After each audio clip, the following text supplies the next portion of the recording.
Crossover. Oh, killer crossover. Just crossover. It just crossed him over nastily. Another victim to the crossovers. Cross him up and sit him down. Time for the crossover, powered by Everlevel Concrete Repair in Omaha. It's everlevelconcrete.com. Just hanging out. Just a chill guy. Just a chill guy. Here, Joey, I'm going to take you out because Nick made a graphic that I think is supposed to be, look at that little 2-box. Nice work by Nick on the graphic. Way to go. Look at him Sorry, go. Joey. No That's offense. Pretty good. No offense. No offense. No offense. No offense, No Joey offense. says. No offense, Joey. Yeah, okay. That's Hi. good. What's up, guys? How are you, man? I feel weird. I feel like I need to turn around to talk to you. This is how they do podcasts now. You know, all you have to do to have a podcast is like get a microphone and a couch. Here, let's do double Connor now. If I lean back now, Connor's on both. Oh, wow. Look at all this that. Connor. What's up, boys? So much Connor. So much Connor. This is just chilling. Just chilling on the couch. Yeah. And the thing. And now your day's done, man. That's true. Yeah. What will I do for the next 4 hours? Why? Can I ask, why was I being so criticized today? Many were reaching out and making fun of me. Mike Stibbs made fun of me. Your producer, Josh Hodson, made fun of me. Yeah. People love making fun of me when I don't do stuff. I think sometimes. Josh Odson thought you were going to be on the show in some format today. Okay. That was not going to happen. And maybe it was the expectation that you were going to be working and then that you weren't, even though you now have this show to do. Yeah, So, interesting. yeah. I was working. Yeah. Right. I was but, working. But then wouldn't that imply that you would also work this show? Yeah, exactly. I don't. Yeah. That would have been weird. Yeah. Because That we would could have been told weird. John to stay away today. We could have. But now we But get we to want work to hang together. out with our dear friend. Yeah, I wouldn't have got a chance to talk I've never to him been this to week. this part of Vegas before. Exactly. This is new for me. Are you going to dive in the pool, John? Yeah, sure. Did you bring? It's warm, John. Oh, I'm great. I'm sure it's great. No, I'm not diving in the pool. It's climate controlled. It'd I be did really not bring cool. swimming trunks or anything like that. I did. I and you forgot don't- to bring mine. And you don't need to see my fat ass in there anyway. Oh, it's a normal sized ass, John. But that's not a normal size pool. So what is it? What's the significance of this pool versus the pool down there? They're all the same. All the same. No, but I mean, this one's so tiny. No, it's a great sized pool, John. No, tiny like it's not a. What do you mean, John? The pools are all this size. There's not some giant. This isn't like a public pool. There isn't like a big pool down there. No, they're all this pool. There's like this pool 8 times. Yeah. Wow. Yeah. Interesting. I didn't know that. No, it's good. Last night I was standing on my ivory tower up there, Oh. and I was looking amongst the people. There were still people in the pool watching football last night. Does your room overlook the big? Yeah. Wow. Oh, yeah. You can hear it until in all hours of the night. Yeah, it was so funny. I texted my wife about it. I said, it's so late. And I'm like, why are they still playing music? And then I looked at my clock, and it was 7:30. I was like, never mind. It's really not that late. It's just 7:30. It's dinner time for a lot of bring people. various DJs in here. We were told that DJ Diesel is coming. DJ Diesel. John's more of a DJ unleaded guy. He goes by Shaquille O'Neal. His normal name is Shaquille O'Neal. Wait, Shaq's coming? Shaq. Yeah, Shaq is a When? DJ. Oh, I thought you were going to say today. No. I was going to say, can we meet Shaq? Can we get him on the show? Shaq is a friend of Circa, so he's a friend of ours. That's awesome. He's actually a DJ. Yeah, DJ Diesel. He actually does the whole 1s and 2s thing. I think so, yeah. Nick Or is he just a guy that just stands there and kind of, let someone else do the dirty work? You got to get the crowd going, obviously. Wow. But I believe he spins it. Interesting. Yeah. I did not know he had that talent in him. He's a very talented guy. So, yeah, this part of town is a little bit different, as I'm sure you've noticed. It is. Not that I've seen a lot of it. I mean, I've literally seen the outside of this building and here. But it is. It's different, but I like this. A great setup. It's a great setup. When I came here the week after we were here last time in March, I ordered a plate of the lobster corn dogs. Oh. And the lobster corn dogs. That's right, John. How tasty were they? Very, very tasty. Very tasty. They were good. So, lobster tail with crispy cornbread batter served with lemon aioli. Okay, so it's not. It's still a corn dog. There's just lobster. It's in the form of a corn dog. I've had lobster corn dogs. They have them at the Chop House in downtown Omaha. There you go. They have lobster corn dogs. It's delicacy. Yeah, John. I think so with lobster tail. Mm-hmm. Did you pay the market price?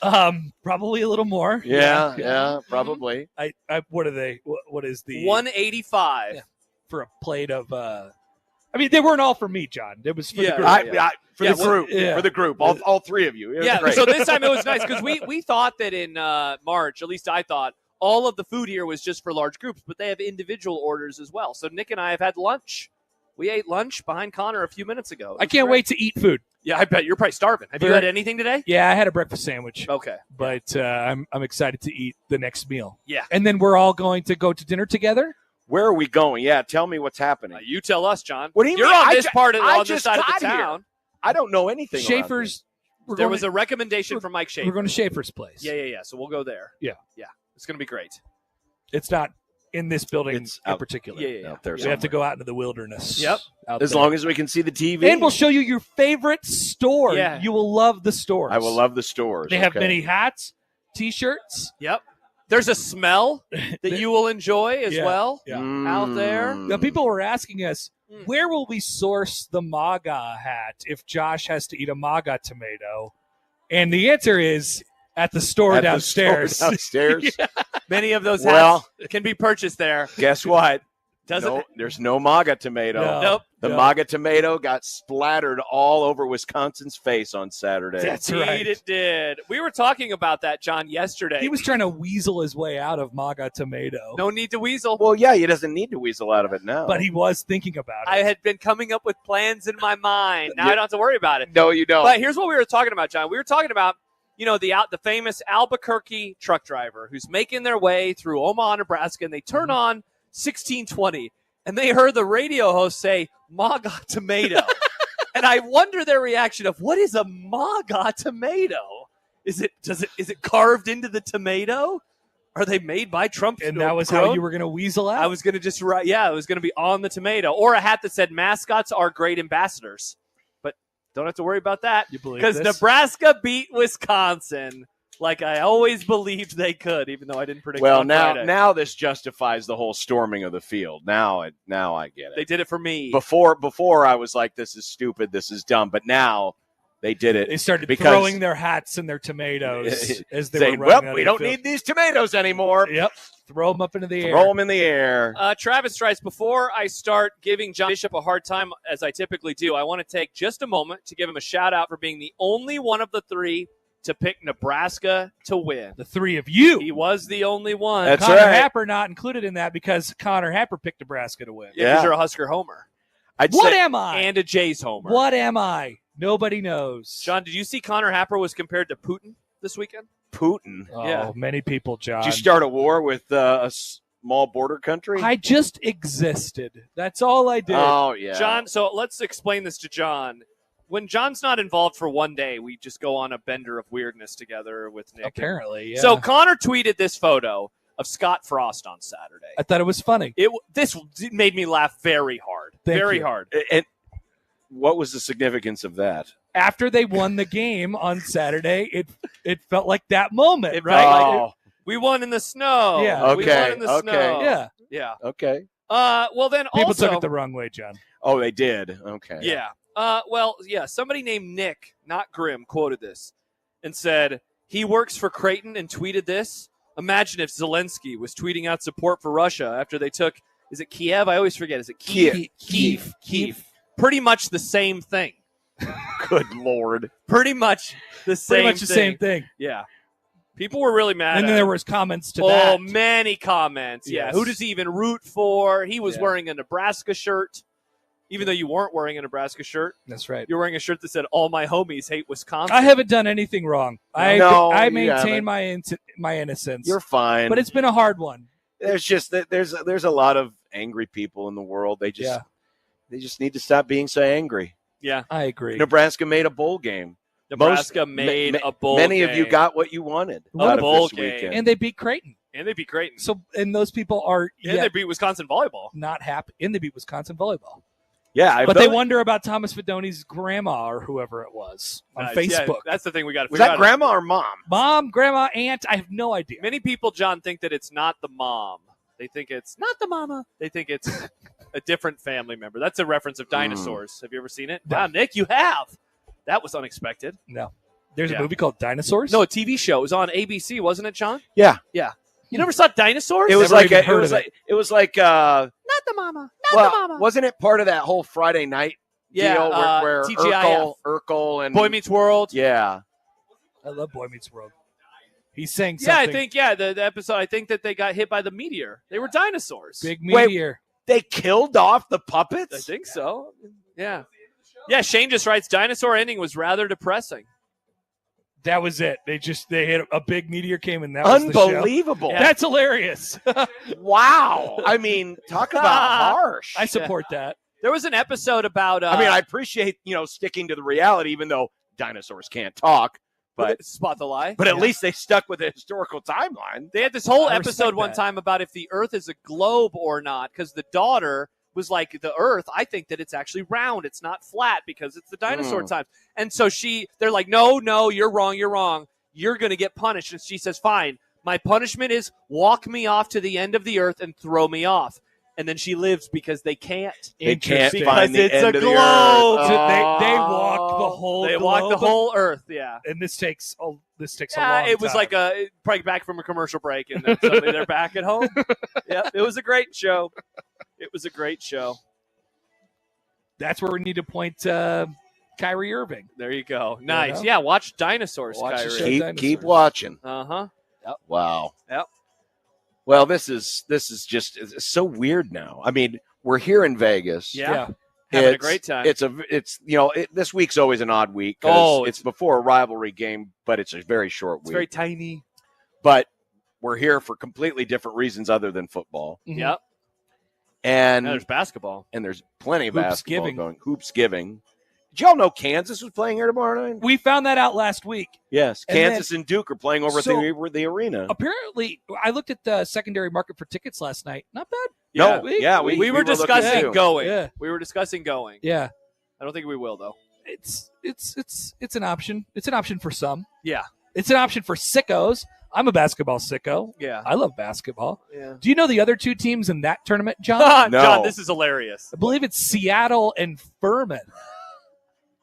I don't know how they So- got on the same side of the bracket. So does the there. winner get to play I don't- the winner of Kansas I Duke? don't know. Oh man. I don't know. That's a choice. Yeah. Mhm. Hey, welcome to the championship game. It's Furman versus Kansas. And then the Raiders and the Broncos played here yesterday. Yeah, there were a lot of Bronco The town fans. was overtaken by Yeah, Broncos. we- Dude, Yeah. the stadium was overtaken with Yeah. Bronco fans. By the time we got in last night, there were just a few sad sack Raider fans still wandering the and all their airport. weird hats and face Outfits. coverings. Yeah, very. wandering the globe. The thing about not this flat. town is it's so there's so every team is represented. Uh-huh. I mean, there you really can't Except the tell. Raiders. You really can't tell that. Yeah, except the Raiders. Go, Nick. Just say something, Run. Nick. Yeah, It's just the crossover. So I get here earlier, and he goes, "Yeah, we're really thirsty." And I go, "Have you gone ask someone for water?" And he goes, "No." So I just walked up and I go, "Hey, can I get some waters?" He goes, "Like, yeah, sounds good. Here's some waters." We have learned, John, and now he's not here, so we can say Nick hates asking people for things. Oh my He hates it. You just got to ask. Yeah, well, Just yeah. say, I "Can mean, I have it's- some it- water?" I mean, Yeah. that's what they're here to do. They are here to serve you, Mhm. that's right. the They're- people. It's called. Their name is servers. Yeah. Yeah, exactly. It's part of their gig. The service here is excellent too. They Great will, service. They will gladly. We have a heater. I was It's- just I turned it noticed on the this. second I got here. Well, I don't. because it's a little. Oh, it's right here, John. chilly. It's the Oh, Bromic. is that? Oh, Yeah, it's oh, not like a space You're heater, sitting John. under the Bromic. Yeah. Oh, I feel warm right Do now. you feel warm? Under the Bromic. Yeah, it's not bad out here today. It's not bad. out Tomorrow, here I today. wish I would have brought shorts. It's going to be in the high 60s tomorrow. Oh, we're back. Though I guess we'll be on the air at 8, so it won't be in the 60s. No, it at will 8 not be. a.m. You'll definitely want the Bromic tomorrow. So Yeah, we jumping definitely. into the pool tomorrow? I didn't bring my swimsuit. I forgot. You can. I might. Nick, The very Pool? very tiny pool that you tell me is normal size. it's a great sized pool, John. It's probably They're not deep though. It's only three. What do you They're expect? they're This isn't for swimming like Yeah. that, John. No one's diving. Although there was a guy doing laps in there earlier. Oh, really? He was doing backstrokes and things Nice. of that No nature. wonder no one from Las Vegas ever makes the Olympic swim team. The pools are too No. shallow. They should I keep install scraping my feet on the ground. at a place that is, really they're showcasing the ability to drink be merry, have a good time here. You know what they should do? Install a diving board. Oh, that'd be great. Yeah. Fun for everybody. Good times had by all. I don't like the new Maui court, by the way. It's not as bright and fun as it used to be. It's not Maui Gym anymore either. That's right. They're gone from there, aren't they? Yep. That's why it looks different. The court looks about the same as it was when we were there a few years ago. I miss it from when I was a child. Yeah, It it used to different be. when I was a child. It used to be a lot less corporate That's too. a good-looking court. Nah. I like that It's court. not That like was it'll be in Vegas. That was a fun John, what's the story on how the Maui Invitational became like the premier college basketball tournament? It's a good article that the Athletic should write. You know what? I really don't know. Obviously, ESPN's always done it, and they've always had great teams. Yeah. You know? Do they still they really do a great job of promoting it. Oh, Yeah, he's what's going your back. behind you? Do they still have is it who's the team that automatically gets in every year? Because Chaminade. That's it. Yeah. Chaminade. That was the most famous upset in history for a while there. It was Chaminade upsetting Ralph Sampson in Virginia back in like 80, 81, 82. And that was in the Maui Invitational? Yeah, that was here. And yeah, Chaminade's always in. Yeah, they do a great job. I mean, it's a first-class tournament. You know, the only sad thing was I didn't get any Maui gyms out of it. I thought we'd get some Maui gyms out of it. That stuff's very pricey. Expensive. Very pricey. Expensive. Maybe you'll get some souvenirs from the folks at the MGM Grand. I don't know. I don't know what they give away, but I really don't either. Something. I'm not sure, but they have a basketball court set up and they're ready to go. Wasn't the old ousted Pac-12 commissioner like the president of MGM? Remember Kalievkov? He was Kalievkov. he did do something with MGM. Yeah, Yeah. he is of Vegas. I'm pretty sure. Yeah. Oh.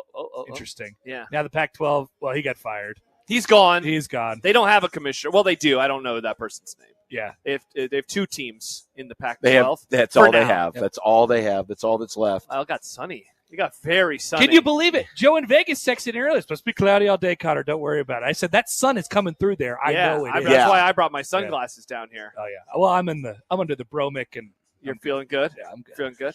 Nice and warm. There's a lot of comments in the chat about the basketball game. What are they saying? Just lots of arguing. When will you talk about the basketball game? Creighton lost to Nebraska. It's a long show, guys. Have you heard about this? Yeah, it is a long show. Creighton's I mean, 0-2 in the last two times at the so Nebraska makes a bowl game for the first time in 8 years, and fans are already out on it. It's amazing. That's incredible. Guess I can't we're talking believe it. hoops. Guess we're talking hoops today. That's incredible. They just want to see John and Happer cry. Yeah, well. They would rather see that than their own happiness. I know. That's, Poll question. That's true. Would you rather see Nebraska in a bowl game or John and Happer cry? Put it up. I think they. It would be like 90% John and Happer cry. I think that's right. Wow. All right. I'll put up the poll question. I don't see Josh in the chat today. I think they so I don't want know us if he to can cry. do it. It's embarrassing, but they just want us to cry. Yeah. It's all they care about. They want to eat our tears. Yeah. That's what they always claim. I mean, there was no tears. No. We just went on with our lives. We did. Yeah. We went on with our lives. Yeah. It's all you can do. I mean, when one team played better. They played better. Yeah. They deserved to win. Mm-hmm. There were no excuses. No. They played better. All right, poll question is now posted. What would you rather have, Nebraska in a bowl game or John and Happer cry? Maybe the people are disappointed because they know they're destined for Detroit. Maybe that's no, they're not going destined. Detroit, yeah, they're not going to Detroit. Detroit. Oh, I want Detroit so bad. Sorry, John. There will be no poop bowl. Why not? Because why can't it be Detroit? Why should we deny Detroit the ability to have? Look, I love Detroit. I hate Detroit. I've had a great time in Detroit. Why would you love Detroit? I went to Fogo de Chao in Detroit. Great time. They have Fogo de Chao's everywhere. Yep, well, they do have Fogo only de time Chao's I've ever had it was in Detroit, Happer. They're not going there, John, because Nebraska has many thousands of fans, and one of these bowl games Detroit's a major league city. They can host thousands. One of the places in the southern part of the country is going to say, "Come to us, please, thousands of Nebraska fans. We want you over 8-4 blankety blank." It's going to happen. Detroit's last in the pecking order. Yeah, they're not falling all the way down there. And if they beat Iowa, dude, they're going to go to like the first non-playoff bowl game. Really? Yeah, they're going to go to the formerly known Outback Bowl. Yeah, what's that again? That's the Rate Bowl? Quest. Oh my gosh, I hate these new names. Why can't they call it the I know that Outback is the steakhouse. Why can't they call it the ReliaQuest Outback Bowl? Well, because It's a sponsor on a sponsor. It's a sponsor- hat on a it's hat. sponsor- yes, it's a Exclusivity, hat on a baby. hat. Yeah. You got to have that exclusivity. Yeah. I What's know. the so who are the teams that are looking? Well, Wisconsin needs to get to 6 this weekend. Mhm. Who are some others sitting on 5 that could be destined to the Detroit Poop Bowl Let's take a look at the Big Ten to play standings. somebody else from the MAC who's horrible? Here, I'm gonna. I'm disappointed. My K Ford is not updated today. I'm very- no, very K Ford. disappointed. Kelly. He's like way behind. It's probably because all the confusion going on in the world. Yeah, maybe he's The crying. world of college football. He might be crying too. Maybe he's crying for Creighton or whatever. Could be. Anybody else sitting on 5, John? All right, let's see. We got in the B1G. Yeah. If I can read this because it's very bright out here. Oops. Oh God, it's gone. Oh no. Oh. John's I just internet got just spammed. I exploded. just got spammed by Cox. He did. It Was a Cox it was advertisement. Cox cable. It was a Cox advertisement. Cox Joey, Communications. please cut that out and turn that into a spam by Cox. All right. Oh, Let's see. Who's sitting on? Good grief. Here, I got it for you, John. I'm looking This at is the Big very Ten standings. difficult. For All right, John. teams. It with, is because ESPN's got way too much. All right, here we stuff go. Michigan State 5-6, Wisconsin 5-6, and Yeah. that's it. UCLA 4-7, Northwestern 4-7. Who else is at 6 at the moment? Rutgers, Rutgers, USC, USC, Minnesota, Michigan. and Washington. So, But Michigan go to remember the Detroit Poop Pac-12. Bowl. Those Pac-12 schools can all go to formerly Pac-12 That's right. I read branded That's games. true. I read a story today from friend of the Grum, Scott Docterman, and he had Michigan maybe going to the Pinstripe Bowl because they've never made it before, and they would love to See, that's have always them. been my theory is that when Nebraska ever got back, they would finally go to because Nebraska's like Michigan. They've never been in the Pinstripe They've never been in Bowl. the Pinstripe Bowl, yeah. Yeah, but there's not enough good. There's going to be 4 Big Ten playoff teams and nobody else who's even decent. Correct. Illinois is the next. Yeah, Illinois, if you look at the Big Ten standings, Illinois and Iowa are about the next two in so line. if Nebraska wins on It is. Friday, then they're like the first team up. Yeah, so Illinois is 8-3 right now, and who are they playing again in the last week? Are they playing Northwestern. Northwestern? They have So they'll go to Northwestern. 9-3. Iowa is 7-4 though, so if they lost to Nebraska, Nebraska would have the same record as Iowa, and they would have the better or same record as Washington, Michigan, Minnesota, USC, and Rutgers, just depending on what happens with those teams. So they're basically second in line Or or first. would you rather have 7-win Nebraska or 9-win Illinois? If you are 7 bowl win- game, 7-win Nebraska, yeah. Now, do we think that as But- many but- Nebraska but you fans might as they be- expect are See, going to go? That's the thing. I've seen all these estimates this of economy? 30,000. Also, I'm you- like, really? also you owe it to TV and you owe it to everybody to give them like a half better decent game too. yeah. Like Nebraska can't just get wrecked. Well, who would be the SEC team on the Yeah, outside let looking me in? go to the Docterman story real fast. I don't even know Thank you. what that would look like at this point. So let's see. So the Citrus Bowl that is, let's see. This he says that Illinois seems to have this one locked up, so it will not be They're the Citrus first. Bowl. Okay. So then it's the ReliaQuest Bowl, and then he writes about Nebraska. Opponent: a pool of SEC teams ranging from 2nd to 7th outside the CFP. Potential candidates include Texas A&M, Alabama, Missouri, South Carolina, Florida, Tennessee, and Ole Miss. Man, I know. So they're going to play one of those 3-loss SEC teams. I know. See, Oh, at least, yeah. Yeah. how fun would it be if it was Nebraska, Florida, though? That would be super cool. See, but Florida probably doesn't care. No, Florida. They're not going to No. want Florida. I want to Yeah. see Nebraska versus Florida. That would be. I don't want What? to see Nebraska, Texas A&M. You don't want it the Trev Bowl. No, we No. don't need that again. Too We many get enough- narratives. there's too many How do we- narratives, and we've seen this. It feels like we've seen it many times. Yeah. I mean, I want to see Alabama. Nebraska hasn't played man. Alabama in 45 years. Now, how much would if Nebraska beats Alabama in the ReliaQuest Bowl? Who has a billion opt-outs? Alabama would have so many players not playing in that game. They could beat them. Nebraska would be back. Oh yeah. Nebraska would be so. So back. wait, what do you lift up in the ReliaQuest Bowl? It's a big ReliaQuest. What is a ReliaQuest? Oh, here's it the sounds trophy. like a mortgage company. Definitely. Here's the trophy, the 2024 trophy. It looks like a plaque that your coworker got for being salesperson of the month. Great. I feel like we've given this out to Heather like every month for the last 2 years. Nice. Congrats, Heather, on the ReliaQuest Yeah. Bowl Let me see trophy. some more angles there. What do you got? All right, so we got that angle. Ooh, there it is up close. Yeah, big plate. Seriously, salesperson of the year. That does look like a 2024 salesperson of the year champion. trophy. That's pretty big, though. Mm-hmm. It's a big trophy. That's big time. Mm-hmm. That's big time. All right, Nebraska's beat. That's our official best case scenario. Yep. Nebraska beats Alabama in the ReliaQuest Bowl. That Yeah. definitely happened. He also said that a prime spot for Nebraska could be the Music City Bowl. Several Big Ten teams are contending for this bowl spot, and the one who wouldn't be considered, Maryland, isn't eligible anyway. If Illinois and Illinois and Iowa are off the board, this is a prime spot for Nebraska. Their opponents in the Music City Bowl would be a pool of SEC teams ranging from 2nd to 7th outside of the CFP. Again, Missouri, Ole Miss, Yeah, Florida. It's the same group. LSU, group, Arkansas, same Vandy, and South Carolina. And Yeah. that is the game that's on Monday afternoon during the Grum, which we famously did a show like this the last time Nebraska made a bowl game. It was the Music City Bowl. Yeah. This is the same bowl game. So that's what's going on with Nebraska and bowl games. Thank Tom you. writes, beating Bama? Stop it. I can only be so husked. Well, you could be maximum husked. Husk a little harder.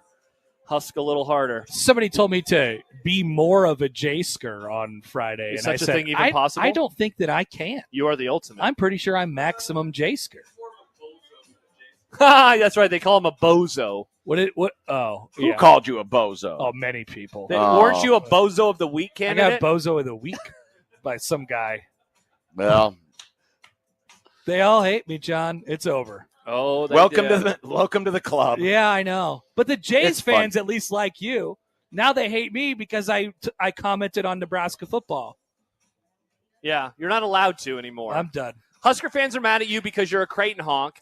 Creighton fans hate you because you do Jays Live and put up pictures of Scott Frost. Yeah, That's pretty wild. yeah. It's a bad deal. Meanwhile, I call like 1 million women's games and nobody came after me. Nobody says boo. I had a great time.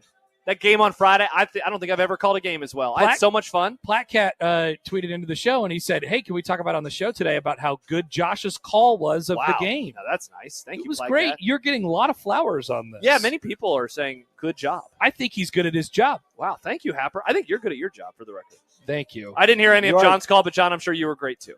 Though probably a little sad. Yeah. No, it was pretty straight down the middle. It was kind of just resigned to the fact that, this is not going well. Yeah, We didn't do a word of the game for him, though. maybe that's why Nebraska won. Maybe.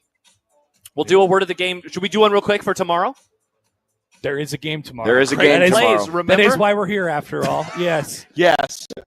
No, They didn't invite us here to watch this Memphis Yukon game all day. but it is nice. It isn't is nice to have. It's a great picture, by the way. Oh, Over all there those, on soccer, all stage. those John. lines. Look at all those lines. Yeah. It's fantastic. Oh, it's new versus Woo. New versus Woo. Nice. Yeah. It's Newcastle versus Westhampton. Oh, It's we not love Wuhan. soccer. Not Wu. Wuhan has a soccer team. I beat John to the joke. that'd Oh.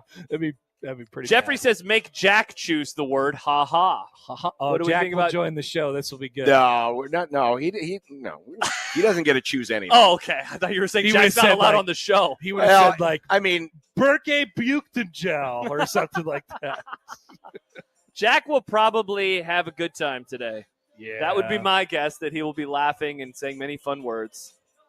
It's that's so fine. good. He gets his one day in the sun. That's what I'm saying. Jack is usually so miserable that it's really nice that he's having a day. This was Yeah. the weekend of Jack. Yeah, Nebraska basketball wins. Nebraska football wins. Nebraska volleyball wins. he's gonna go back to his misery soon. I just don't know when. Wow. Well, maybe on Friday. Well, he does have to deal with his in-laws in Iowa, so That's true. Nice. That's true. I look forward to that appearance. Jimmy writes, I missed why they're in Vegas. Creighton So, Jimmy, yeah, Creighton's playing tomorrow.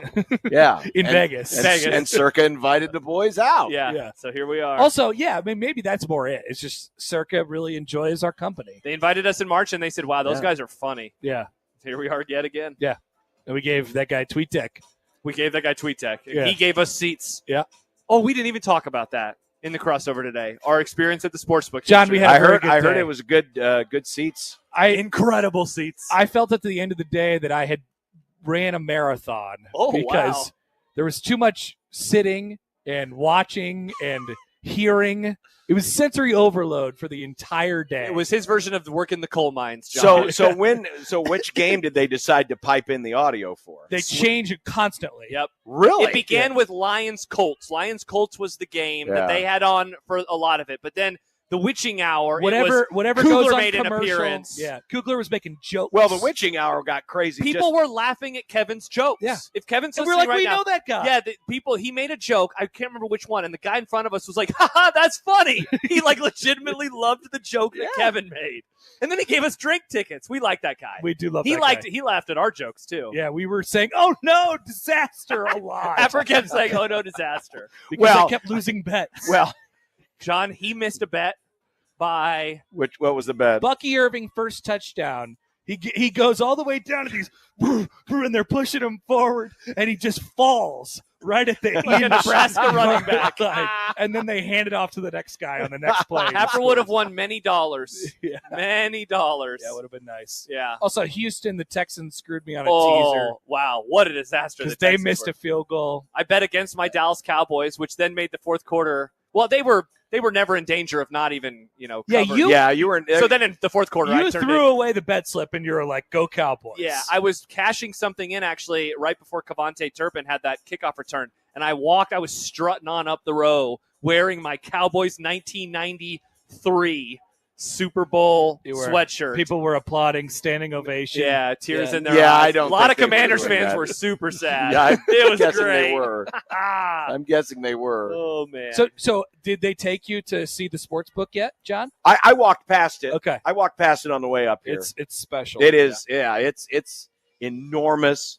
It looks like it's a really cool Special. setup. Yeah, it's awesome. Really cool It's a setup. sight to behold. Yep. Yes, it is. Indeed it was. Just like Stadium Swim. Yeah, a sight to behold. and you all can come see what we're seeing anytime. They're open all the time. That's right. They are. I've now been here 3 times in 1 year. That's awesome. I We love still have Monday Night Football to watch We tonight. still have Monday Night Football. That's right. The Uh-huh. Har Bowl coming up from Las Vegas. Real quick before we finish the crossover, Yeah. BA's Coaches Show tweets in, I got pulled over today while listening to Unsportsmanlike Conduct on my phone. Oh, no. Cop was not a fan of John or Josh, and I think that's why I got the ticket. He kept asking why I was listening to that show. Be more likable, guys. You cost me $30. To be fair, you were probably driving wrong. So That was the original. Well, yeah, pull that's over. the reason you got pulled over. You didn't get pulled over because you were listening to us. But if he was what listening did we to say a better during this show, segment that was so objectionable? I think it just sounds like a general hatred of you both. Yeah, he misses Kevin and Michael. Uh, I miss Mrs. Kevin and Michael Mrs. too, Kevin and Mr. Michael. Officer. Or Mrs. Officer. Or Yeah. Ms. Or Ms. Ms. Officer. Yeah, Officer. there is no or Ms. officer non-binary. That's true. Many officers. Many officers. There's Officer. many. It could, Just officer. Just Just officer. Just officer. That's what Officer. we'll say. Just officer. Yeah. all right, so you got some time to just go and I think food is going to be on the Food's top. on the menu, boys. Yeah, we're going to go get some food, and I'll find a way to listen to you guys talk to Jack because I'll probably want to hear. He'll that. join us in about 25 minutes. Yeah. Oh, but I'll be up and around. up and Okay. around, bouncing The around. blackjack table, perhaps. Do you know there's I don't know if they're open today. Yeah, there's one down there. Are they operational at the Nick moment? was going to place a bet, and they weren't open earlier, so It maybe- doesn't look maybe like they are now. anybody's dealing blackjack down there, but No. there is a place nearby that I know about. I went to the table today. I made a little money, and then I left Oh, right away again. We love it. Yeah. We love it. All right, well there you go. There's our Vegas crossover. Yeah. That's great. Brought to you by the good people at Ever Level. So great to Concrete Repair. see you, John. Good to see you guys. We'll see you. Well, We won't see you anymore, probably. Yeah. Maybe Wednesday night. No, he'll see him tonight. You'll see him tonight. We're having dinner. Yeah, I know, but Yeah. like Oh, on the radio. after- We'll see you on Monday. yeah, after that. Yeah, I wonder if where they'll put us at press row. On I assume Wednesday. right next to John. I hope we get to sit next to John. There's there's like two of them. There's like one that's down and there's one that's up. I believe there is. Well, we're sitting up, Okay. and I believe there's a table that's up there if no one's using it. Perfect. Bang. Awesome. Looking forward to it. Yep. All right. Let's get the program started, shall we? Let's do it. Live from Circa in Las Vegas on 1620 The Zone.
KOZN.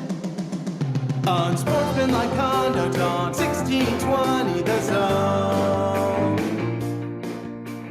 Husker Athletics, Creighton, and yes, UNO.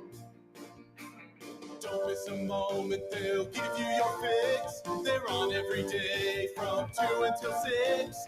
Spend your afternoons with John, Josh, and Nick.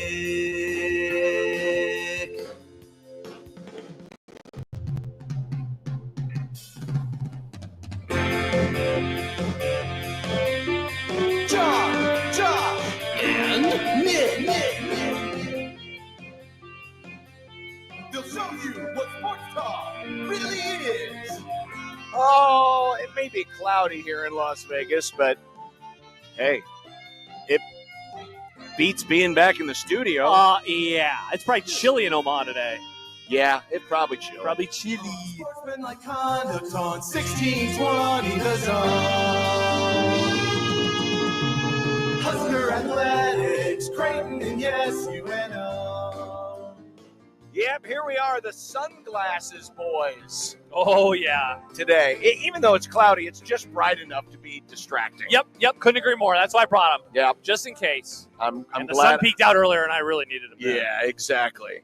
But we are live here at Circa in Old Vegas, downtown Vegas, outside of the Stadium Swim in our own cabana, overlooking one of the many tiny little baby pools Oh, yeah. and many cots down there. And Oh, yeah. some The cot. giant televisions. We're watching Oh. the Yukon Memphis Maui Invitational right now. What is it in Maui? It's about, oh God, it's, oh What, geez. 4 hours? It's 8? Is it Maybe. 8:30 in the Was morning? it 4 or was it 5? I was only Oh, there what's like it? 5 years ago. I What can't time remember. is a long it time in ago. Maui? 10:30. Oh, wow. It's only 2 hours? So it's 4 from Omaha? Yeah. I didn't know that. Yeah. Okay. Okay, that makes sense. But welcome to the Grum, everyone. It's brought to you by Union Bank, where your money has people. It's going to be a short week, with Sad. Thanksgiving coming up. And, of course, we got the Black Friday game against Iowa. And, man, all it takes is just a They're back, baby. just a whiff, Uh-huh. a whiff of success. And all of a sudden, back. folks are convinced now that they're going to beat Alabama in the Reliant Quest Bowl. Give them that It's trophy. Give them just- the salesperson of the month trophy. Yep, the salesperson of the month trophy's coming back to Lincoln, baby. Uh-huh. But we're here to talk about that and so many other things in our Grum Down presented by the Rooferys at John Higgins Weather Guard. We're living the Circa life today. Mm-hmm. Who said divisions were dead? Well, you and I did, didn't we? No. College football said divisions were dead. Okay. Saturday felt like a 2007 Big 12 South game. That thing didn't play out anything like we expected. No, it did not. Anything like we expected. No, it did not. Yes, sadly, we'll be joined by Drunk with Power Jack Mitchell. Unfortunately, this is the price we pay. The price you pay. There is no price that I am paying. Well, yeah, because you're typically middle of the road, Josh. You Just keep it between the lanes. I don't want to. Oh, Interesting. interesting. I will say this. If you want to talk trash to John today, email John. Don't email me your trash talk for John. I keep getting emails that's like, tell John this, tell John this. Email John. That's if you want to talk trash to people John. are scared. They're like, Are they scared of me. you? Apparently, they're scared Well, of why me. do they want? I don't want to be the middleman reading you these comments. Well, you don't have to then. John, I'm not going to. That's why I'm saying if you want John to see these comments, John at 1620thezone.com, Equitable Bank inbox. That's where you can Well, email them. yeah, they're just, They take banking personally, by the way. and Equitable answer Online. the phone on the first I hope ring. Doug got in. Did he get in? He kept tweeting on Friday about his tickets. His peacocks weren't working or something. His phone app. I have no I was idea. very concerned. Mitch Very Sherman will concerned. join us from The Athletic. It was a statement day in the NFC with some dominating performances. Oh, let's go Cowboys. No. That was Dude, not- 2 weeks in a row, we have learned who are frauds in the NFL. The Houston Texans, because they could not put the Cowboys away until the fourth quarter, and the Commanders yesterday. What? Woof. Frauds. You're Frauds, calling frauds. them frauds already? They are. I called them. I tweeted it yesterday. Frauds. Washington, you basic. No way. That team is not going on any sort of run this year. You can't stop Cooper Rush and the Dallas Cowboys. The Cowboys stink. Well, They were missing like half of their roster. the bigger problem was on offense. They couldn't move the damn ball. I know. Finish any drives. I bet on Washington. I don't know, I because could have had so much more fun. deranged Cowboy fan syndrome strikes again. No. CFP conundrum. What are we to do with these rankings? Oh, my. We decided to move up the Tuesday to the Yeah. Monday because John will be here tomorrow, and we need to break down the wild and wacky. I mean, I don't really know what did and didn't get figured out yesterday, but it seemed like the ACC now is back in play for 2 teams making it to the CFP, which we definitely didn't think that was possible. We say bye-bye, Malachi. Malachi Coleman no longer with the Nebraska program. Not a surprise. surprising, no. Yeah. And not much scarlet today, but a whole lot of cream. A lot of cream on the cream team. Because once again, just a whiff of success. And now all of a sudden, everyone's gone from 6 to midnight. Oh, they've gone from 6 around to midnight. here. I've got my Canva fingers ready for the new cream graphic. Oh, do you? Yeah. Do you? All right. Well, there you go. I 402. can send you my names if you want, Nick, so you could already make it. That would be great. All right, actually. I'll Thank send you my name. 402-951-1620. That's the 42 Degrees of Source hotline by your mom's house. Mm-hmm. It's also the J-Tech Instruction Zone Twitter page at USC 1620, where you can vote on the poll question. Were you what was it? Happier to see Nebraska in a bowl game or happier to see me and Connor cry? Yeah, let's. Is that what it is? I think that's pretty much what it was. Yeah. Let's see. Yeah, here it is. What would you rather have? Nebraska in a bowl game, John and Happer cry. 68.3% of voters, Nebraska in a bowl game. Look at that. People like you. They don't want to see you cry. No, I just think they're actually happy that Nebraska made a bowl game. They did indeed make a bowl game. That is true. And lost in all of this is they beat Wisconsin. Dude, they killed Wisconsin. They haven't beaten Wisconsin in over a decade. 19 points. In over a decade. The last time they beat them, they barely beat them. This time, there was no barely about it. There was no barely about it. And I must say, after a couple of weeks, maybe it pays to be panicked. Maybe offense? maybe it paid to be panicked. Yeah, it definitely did. Definitely did.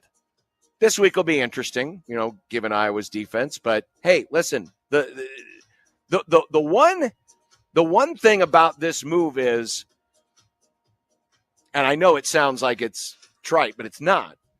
All they needed to do was win. If they won one game, it was going to be a success. What ended up happening was they actually looked pretty good doing it. Yeah, they scored 40 plus points. Every point was by the offense or the offense setting up for a field goal. Complimentary football to a point at times, but the offense easily the best game of the Matt Rule era. Not even close. When's the last time the offense played that well? Period. It'd been a long time. Probably one of the Trey Palmer games. Honestly, maybe the loss versus Purdue that year. Easily the best performance so that the offense has had in the Matt Rule era. And yeah, that's going to change. It's going to change the math of the equation. It's going to certainly change the vibes around Nebraska football. It will definitely in the short term. I mean, I still have, I still wonder what the long term is going to be like. But the best part is the long term that conversation can now wait for several more weeks. Yes, because had they lost, we would have been on the precipice of yet another, very long off season. Now the off season won't be quite as long, and there's the potential still for a positive finish. And one thing I wanted to talk with Mitch Sherman a little bit later on was it just like 5 short weeks ago, whenever it was, they were 5-1. I think it was 5 weeks ago. Yeah. If you would have told folks that they were going to finish 7-5, I think there would have been a lot of disappointed people after a 5-1 start, even facing the schedule they had. But I felt like things were trending in such a good direction. And then, of course, the 4-game losing streak happened. You're now in a position, strange as it sounds, even though, they've already come in under the Vegas number, even though they've already clinched a losing season in conference, where if they could win on Friday, all of a sudden 7-5 sounds pretty good. John, we're not there right now, but if we were in the studio with Joey, we would look over at our board and we would see quite a few 7-5 predictions. Quite a few. Now, you and I got a little more bullish at the very end of the game. I'd been a 7-5 guy all offseason, and I allowed for the Kool-Aid to flow a little bit when I picked 8-4. I believe it happened to you as well. But for the most part, we had been 7-5 guys the entire offseason. And one of the things that I always like saying is at the end of the year, like the Wikipedia page just has the record at the top. And it would now it's either going to say 6-6. Oh, well, it'll have actually a 13th game on there. And the further that you get past it, I think you kind of do start forgetting some of the things that happened along the way that maybe made you angry. And you start leaning into the things that made you a little happier. And so if they do get to that 7-win number, whether it's on Friday or after the bowl game, or they certainly, if they get to an 8-win number after the bowl game, suddenly all of that, like, well, Matt Rule usually takes the next step in year 2. Didn't do it. No, he has now done what he did at both Temple and at Baylor. Right. And that's not to say, and now they're going to win 11 games next year, but at least it would. Oh, you mean they're not going to make a playoff next year, like Dylan said after the game? I will. There will be no guarantees this time. There will be no tomatoes guaranteed this time. But in all seriousness, like, you do start then to believe, okay, the signs are there. And I said this a lot the last couple of weeks. Matt Rule recognized a deficiency in one side of the ball that everyone else had seen. And we had seen previous coaches around Nebraska who had deficiencies, and they never did anything about it going into year 2 or year 3 or year 4, and they lost trust of people. Well, he did the thing. He did the thing late in the game, in the season, and, I mean, I feel very comfortable in saying it paid off swimmingly, massively in that game on Saturday afternoon. And so that is a part I think that you can believe in. Okay, they have a serious leader who is willing to adapt and adjust, maybe, versus what he even wanted to do a month or 2 ago, let alone when he first got hired 2 years ago. Well, yeah, he definitely pivoted in midstream and went completely out of his comfort zone. And sometimes that's what it takes. And it just seemed like a couple weeks ago after the after the UCLA game, that for really the first time we had seen, Matt Rule was searching for answers. He was lost. He was lost and didn't know where to turn. And when you're put in that kind of an uncomfortable situation, yes, it can lead to some weird decisions. And this one certainly, in terms of its unprecedented nature, very, very, very weird. But like I said, the good thing about it was, it in a way, at least in the short term, and again, there's plenty of time to talk long term when we get there. Oh, yeah. But man, it's nice to delay that just a little bit more this time. In the short term, you didn't have a ton to lose, because I don't think you were in danger of losing the locker room. And I would guess that when Matt Rule sat down and wondered aloud, what he was going to do, that he certainly thought that the pulse of the locker room, it matters. I mean, any coach that doesn't say it doesn't matter isn't doing their due diligence. Yeah. But it was a low-risk move in the short term, in that, sure, could it get worse? Yeah, but this was a pass-fail game, right? You have those options when you're in college to go pass-fail. And pass was win another game. Fail was you don't win another game. Mm-hmm. And they were trending towards not winning another game anyway. So why not? And he rolled the dice.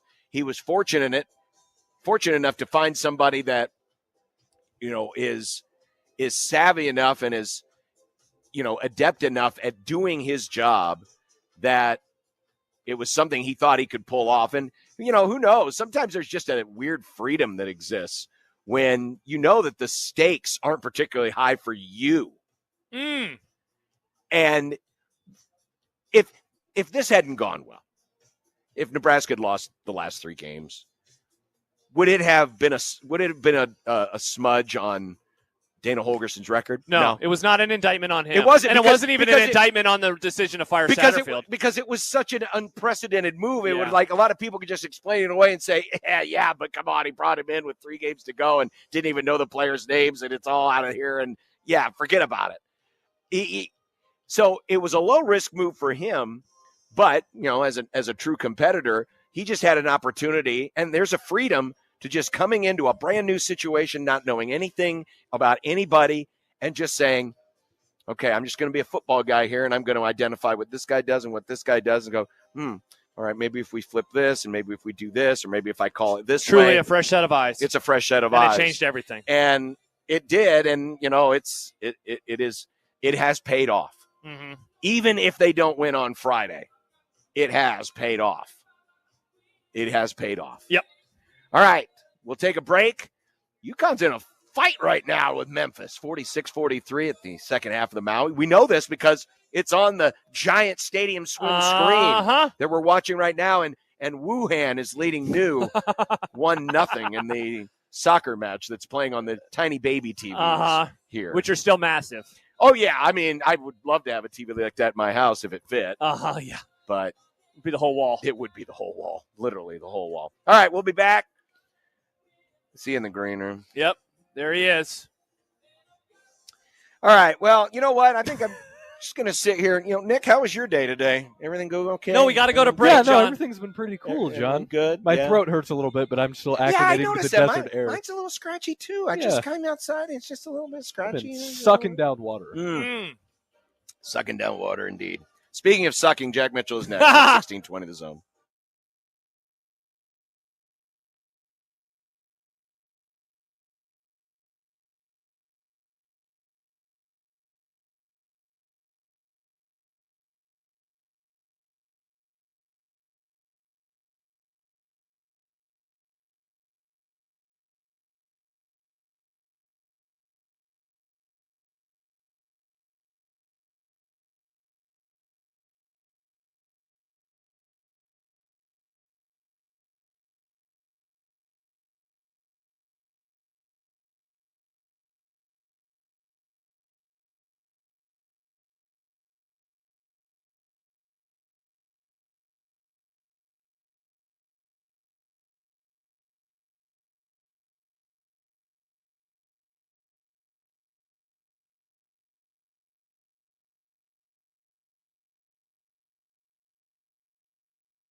in the world?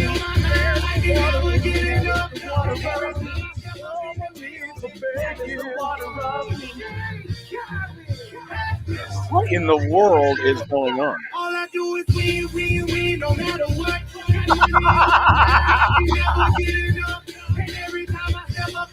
Where is that coming from? I have a guess. He's not in the studio. Right there. All I do is win, no matter what. Oh, come on. Where is the coward? How come his camera's not on? He's right there. All I do I is don't- win, all he's gonna do is play this stupid song? I would guess not. I would guess at some point he'll hop on in here. I don't think he is. I honestly don't think he knows he's on the air. I hope that he does, because at some point this video might get removed from YouTube. He's playing this over and over and over. He's having a coronary. I think it's not doing good. All right. Well, we'll wait until he gets here because I don't want to get Nick in a Jack, tizzy. stop doing that. Yeah. If you can tell he's never been there before. He doesn't know how to celebrate. I mean, he was here 2 years ago. He still doesn't. He's still doing it. All right, he's still doing it. All right, well, All right. hopefully he joins at some point in time. Maybe he's decided not to. Maybe he's tired of winning already. Well, he did have a good weekend He of had winning. a very good weekend. Uh-huh. He had a very good weekend. Everything went as well. Except for the Still there. All right. Jack, would you stop it? There he is.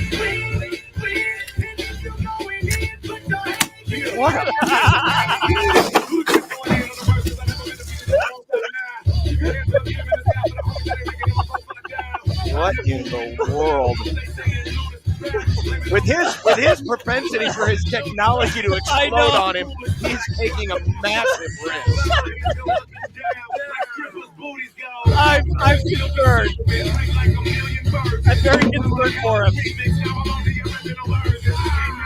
Now that explains why he wasn't responding to us, because he doesn't have headphones on. What is he eating? We have no Is that idea. popcorn? We have no idea what he's doing. This is great radio, by the way. Yes, for those who are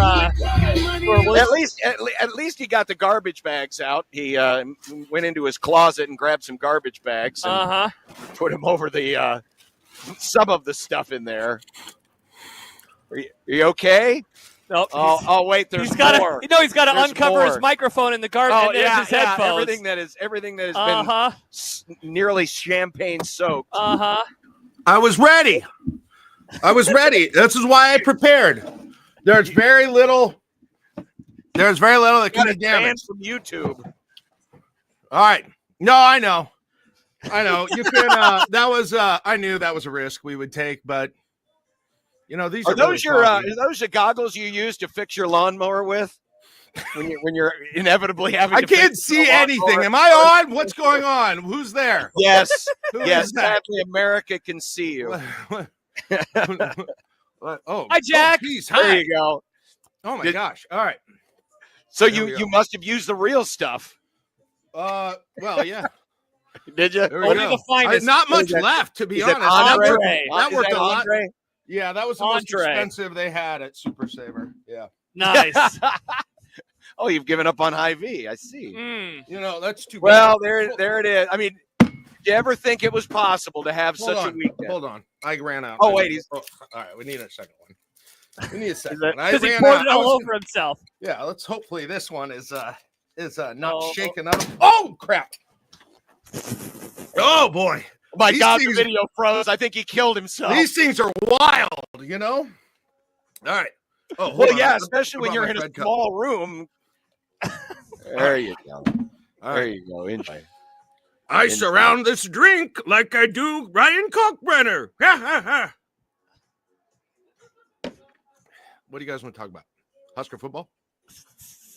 Let's talk about the Creighton women's game. The women's game. That was a good result. I had a great time. I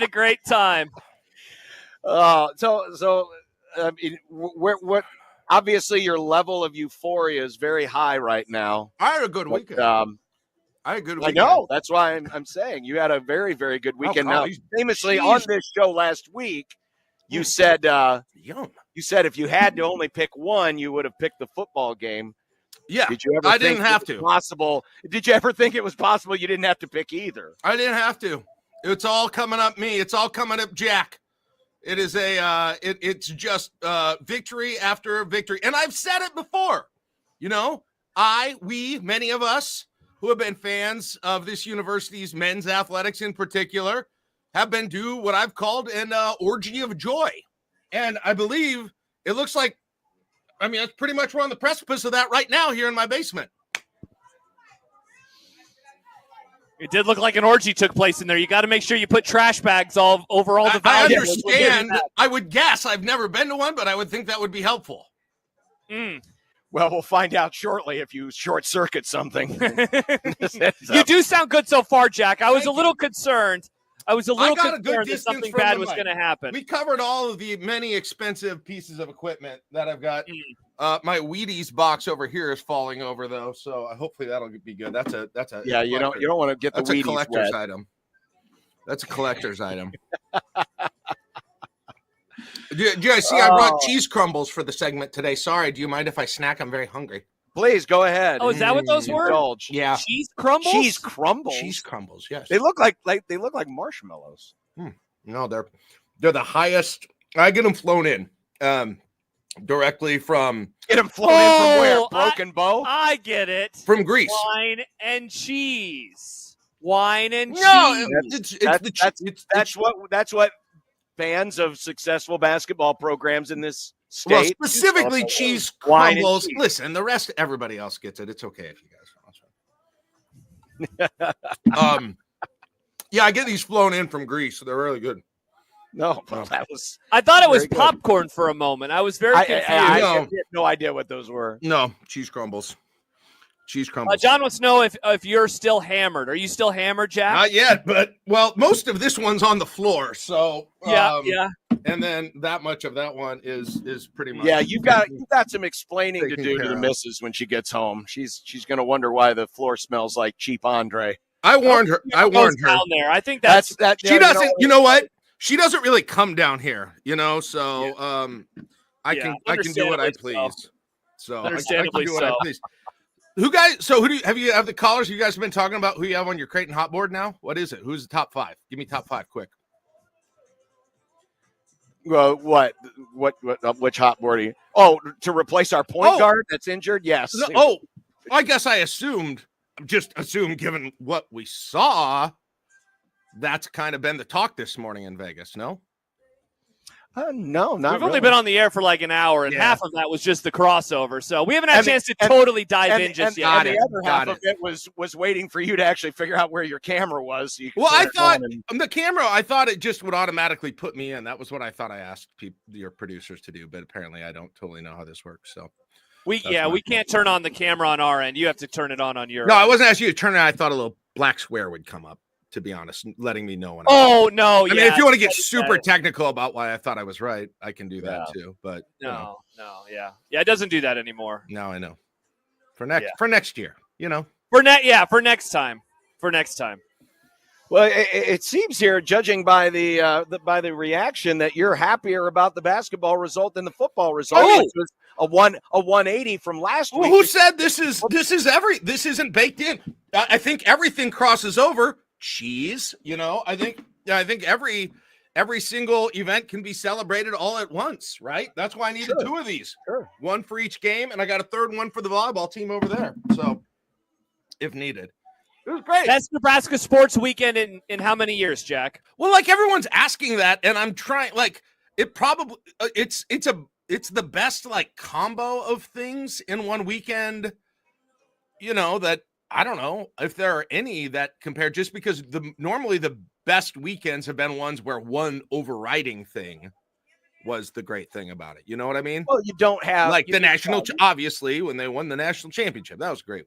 Great weekend. Pretty but that solid wasn't weekend. I mean, that was only one thing. It was only one sporting event or a volleyball team national championship.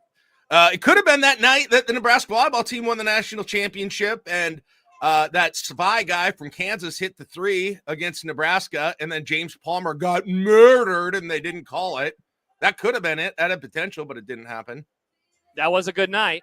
Didn't you get the basket or the volleyball match on the big screen at PBA? And many were reaching out saying thank you, Dad, for doing Look, I don't like to call myself a hero. Again, those are your veterans. Those are your first responders. Those are the troops. If I did, I did. If I did, I did. You let the people say what they may. I'm not going to say it.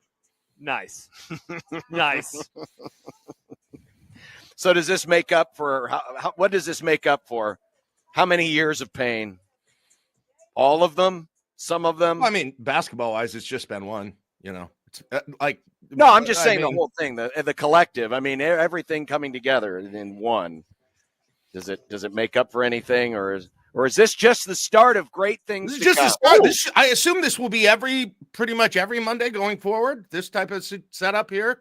This is the new era, right? The groin kick. This was the end of the groin kick era. No, the groin kicks are done. R.I.P. Right? R.I.P. 2016 to 2024. A tombstone in Canva, a tombstone that says the groin kick era, which we decided it began 2015, September of 2015. Okay. It dies in November of 2024. Almost a decade of solid groin kickings is over. I'll make a groin kick tombstone. No, but in all seriousness though, I knew I would give John a hard time. I would be brutal. Also, are those like pull tabs on your sunglasses to pull them down? Or does something come out? What is that? That's just the design. It's like there's pull tabs on them. Huh. It does. I thought a little ticket came out of there, like a lot. Yeah. Of Vegas. I don't know why I don't know. Actually, you know what? It's like a spoiler. It's like a little lip. See? Wow, it is. They protrude out. It's aerodynamic. Keeps me on the ground. I thought it would be cool. Get to walking too fast on the strip. So I thought it would be cool, just in the fun of a friendly rivalry, to maybe do some good with this whole thing. The rivalry between John and I, and we kind of become enemies for a few days. And so I thought, I should do something special, just to show that all's good. So I made a decision. I have pledged to make a donation to John's favorite charity. $100 for every field goal Ryan Kalkbrenner made. So I've made a nice souvenir check. Whoops, it's upside down. So John, you're the official scorer there, aren't you? So I'll just write in the amount as soon as you check your score sheet. And sure. I will sign this, and you can bring it to the ATM, send it to your favorite charity, and there we go. So congrats.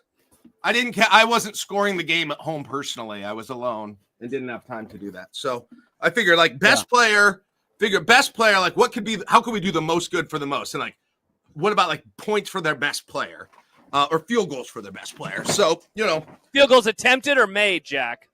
Made. Yeah, made. I wanted, made, obviously. No, nobody does that. Oh, geez, that looks weird. Yeah, He's a train wreck in defeat. He's a train wreck in victory. He is a train wreck in life, ladies and gentlemen. So, just let me know. Okay. All right. We can put that on the wall of random behind us, John. They killed the wall. Oh, they did murder the wall of random. As soon as I look that up, I'll let you know how much to fill in there. You can just write it in with whatever marker you have there. It was very odd. I mean, that is one of the stranger things I have ever seen in basketball. A team that took that few 2-point field goals, and the fact that Ryan Kalkbrenner famously had 0 field goals, but drew 10 fouls. Yeah, I would love to know if that has ever happened before, in a game. That was true. Yeah, I'm glad you're admitting the officiating was skewed toward him. It's a big no, I wouldn't. It's a lot of calls. Look, we all see it. I'm glad you're saying it. I didn't want to, I wouldn't say that, but it was listen, that strategy, which has been basically the Fred strategy for the last 3 games, it works when you're not making outside shots, and it works. It works better this time than it even did a couple of years ago, because there were 3 big guys you could just throw out there and, basically play shifts, between Mia and Berke and oh my God, Andrew Morgan. Sorry. And listen, as much as people are going to talk about, how well they guarded Kalkbrenner, I'll tell you what was the most impressive thing to me. I thought the perimeter guards did a fine job of closing out and really trying to speed Creighton up. I mean, 417 turnovers. Versus 7 for Nebraska? Is that what the final number was? Yeah. It was around half of it. Yeah. I think it was 7. Mm-hmm. But it was a really finely tuned team effort. It really was. And as is always the case in these rivalry games, the team that comes out with that piss and vinegar, from the jump, if one side is not ready to go, it can snowball on you, and it kind of did there, especially at the beginning. It took a while for Creighton to get jump started to where it felt like, okay, hey, we got to fight back. I thought Nebraska came in with a perfect mindset for this game. I give Nebraska complete kudos on this one. They were clearly the better team on Friday, and there's no excuses, none at all. I bet Creighton will pick things up and do well in this novelty tournament that they're in. It's like run with like a cash prize from the mob. Is that what this is? Well, you mean like the rest of college athletics? Do they break the arms of the teams that lose? Is that how it works? No, that is not. I mean, they got guys in Vegas who can do that. I don't know if you know. That would be bad. Just there's already okay over there. Yeah, I'm fine. Oh, you want me to ask a question? I don't. Yeah, what are you doing? You guys are having a great conversation. You're having a great conversation, giggling like a little girl. You guys are having a great conversation about I was going to ask football questions, but it seems like it's a basketball interview today. Jack, you wouldn't stop tweeting about bowl destinations. Have you decided? I wouldn't stop. I think I tweeted like twice, but okay. Many people were reaching out and saying, man, Jack is tweeting about bowls a lot. I tweet about a lot of things way too much, overkill. I would not put that on the list of things I did. Where do you want to go, and what seems most likely? If I for some reason keep holding out this hope that I'm going, and I don't know why I'm not. So there are 2 ways to think about it. There's if you're going, right? Which I'm not, definitely. But if I were going, it would be probably Phoenix or what's the one in or Tampa. Phoenix or Tampa. I don't know the names of the bowls anymore.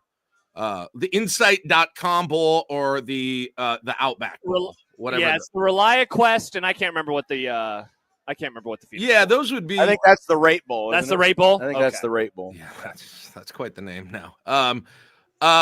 So I think I would largely pick it based on when the game was. I'd like a New Year's Day bowl. So I think that's the Tampa game, right? That's New Year's Day. And that's against an SEC. That's the 30th, isn't it? Yeah. It's not 30th now. Got to remember that the Jack, first is being taken over by the playoff again. Oh, okay. Yeah. It depends when the games are. I don't even fully know the bowl schedule. Look, I'm sort of getting. Well, there's one, Jack. It's Monday. It's Monday the 30th, and that's the one that is on during the show. Or that's is that the Music City Bowl? Music City is Monday, Yeah. December 30th. The Relia Quest is New Year's Eve at 11 a.m. Okay, that's the one that I was thinking of. Then. Yeah. And then the Mayo Bowl is the one that's on Friday night. Okay. Right. January. Yeah. That's the one that I want. Matt Rule in Mayo would be funny. That's It would against be good for the bit.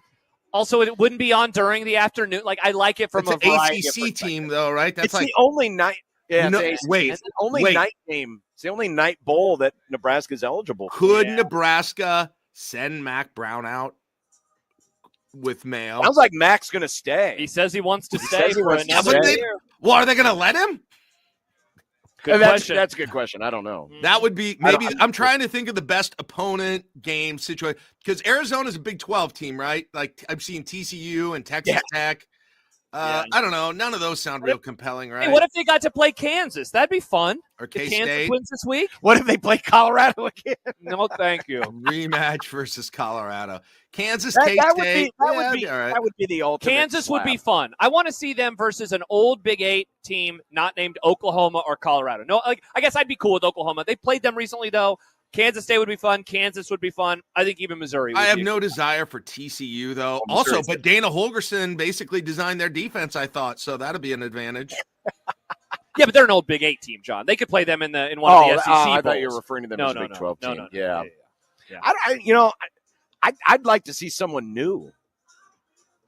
We mentioned Alabama as a possibility. Yeah, that would In be Tampa? LSU Yeah, Tampa, in the LSU in Tampa? or in the Music City Bowl, Jack. It Lane seems like train? it's either Tampa or Nashville. Or They Music could play City. any one of those number of teams. I saw a projection for LSU in Music City.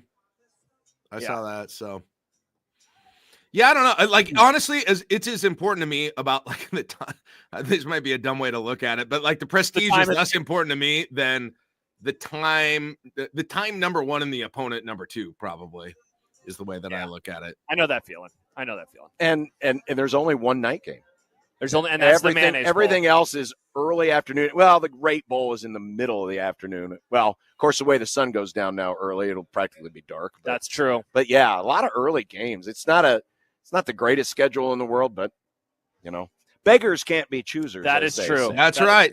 I have to learn, like, what has happened. It'd be nice to see a timeline of what's happened with bowls since Nebraska was last there.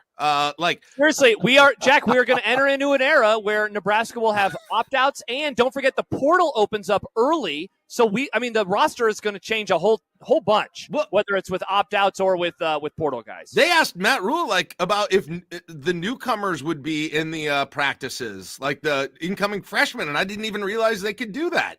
Like their new is the field still 100 yards long for bowls? How many other changes are there? It is. Like, what else has been going? I need Nebraska fans could use a bowl primer. Like a nice little how-to video line like they used to way back right? when. It's all different. Like last time Nebraska was in a bowl, they were getting iPod touches in the swag bag. It was a much different time. You couldn't even pay players back then. Yeah, it's a just straight cash. Hey guys, it's a Motorola Razr and an Xbox One. Hey, don't mock it. First Xbox we ever had in our house was thanks to a bowl trip. So that was a good deal. Mm-hmm. But yeah, there are a lot of things that have changed about it. But the point about the practices, we talked about the practices before, but the fact that some of the early enrollees could be involved in some of those practices, that's truly an extension of spring football. Oh, yeah, it definitely is. I know that Alabama over the years have had true freshmen practice with them before national championship games. It's wild. They can't play, though, right?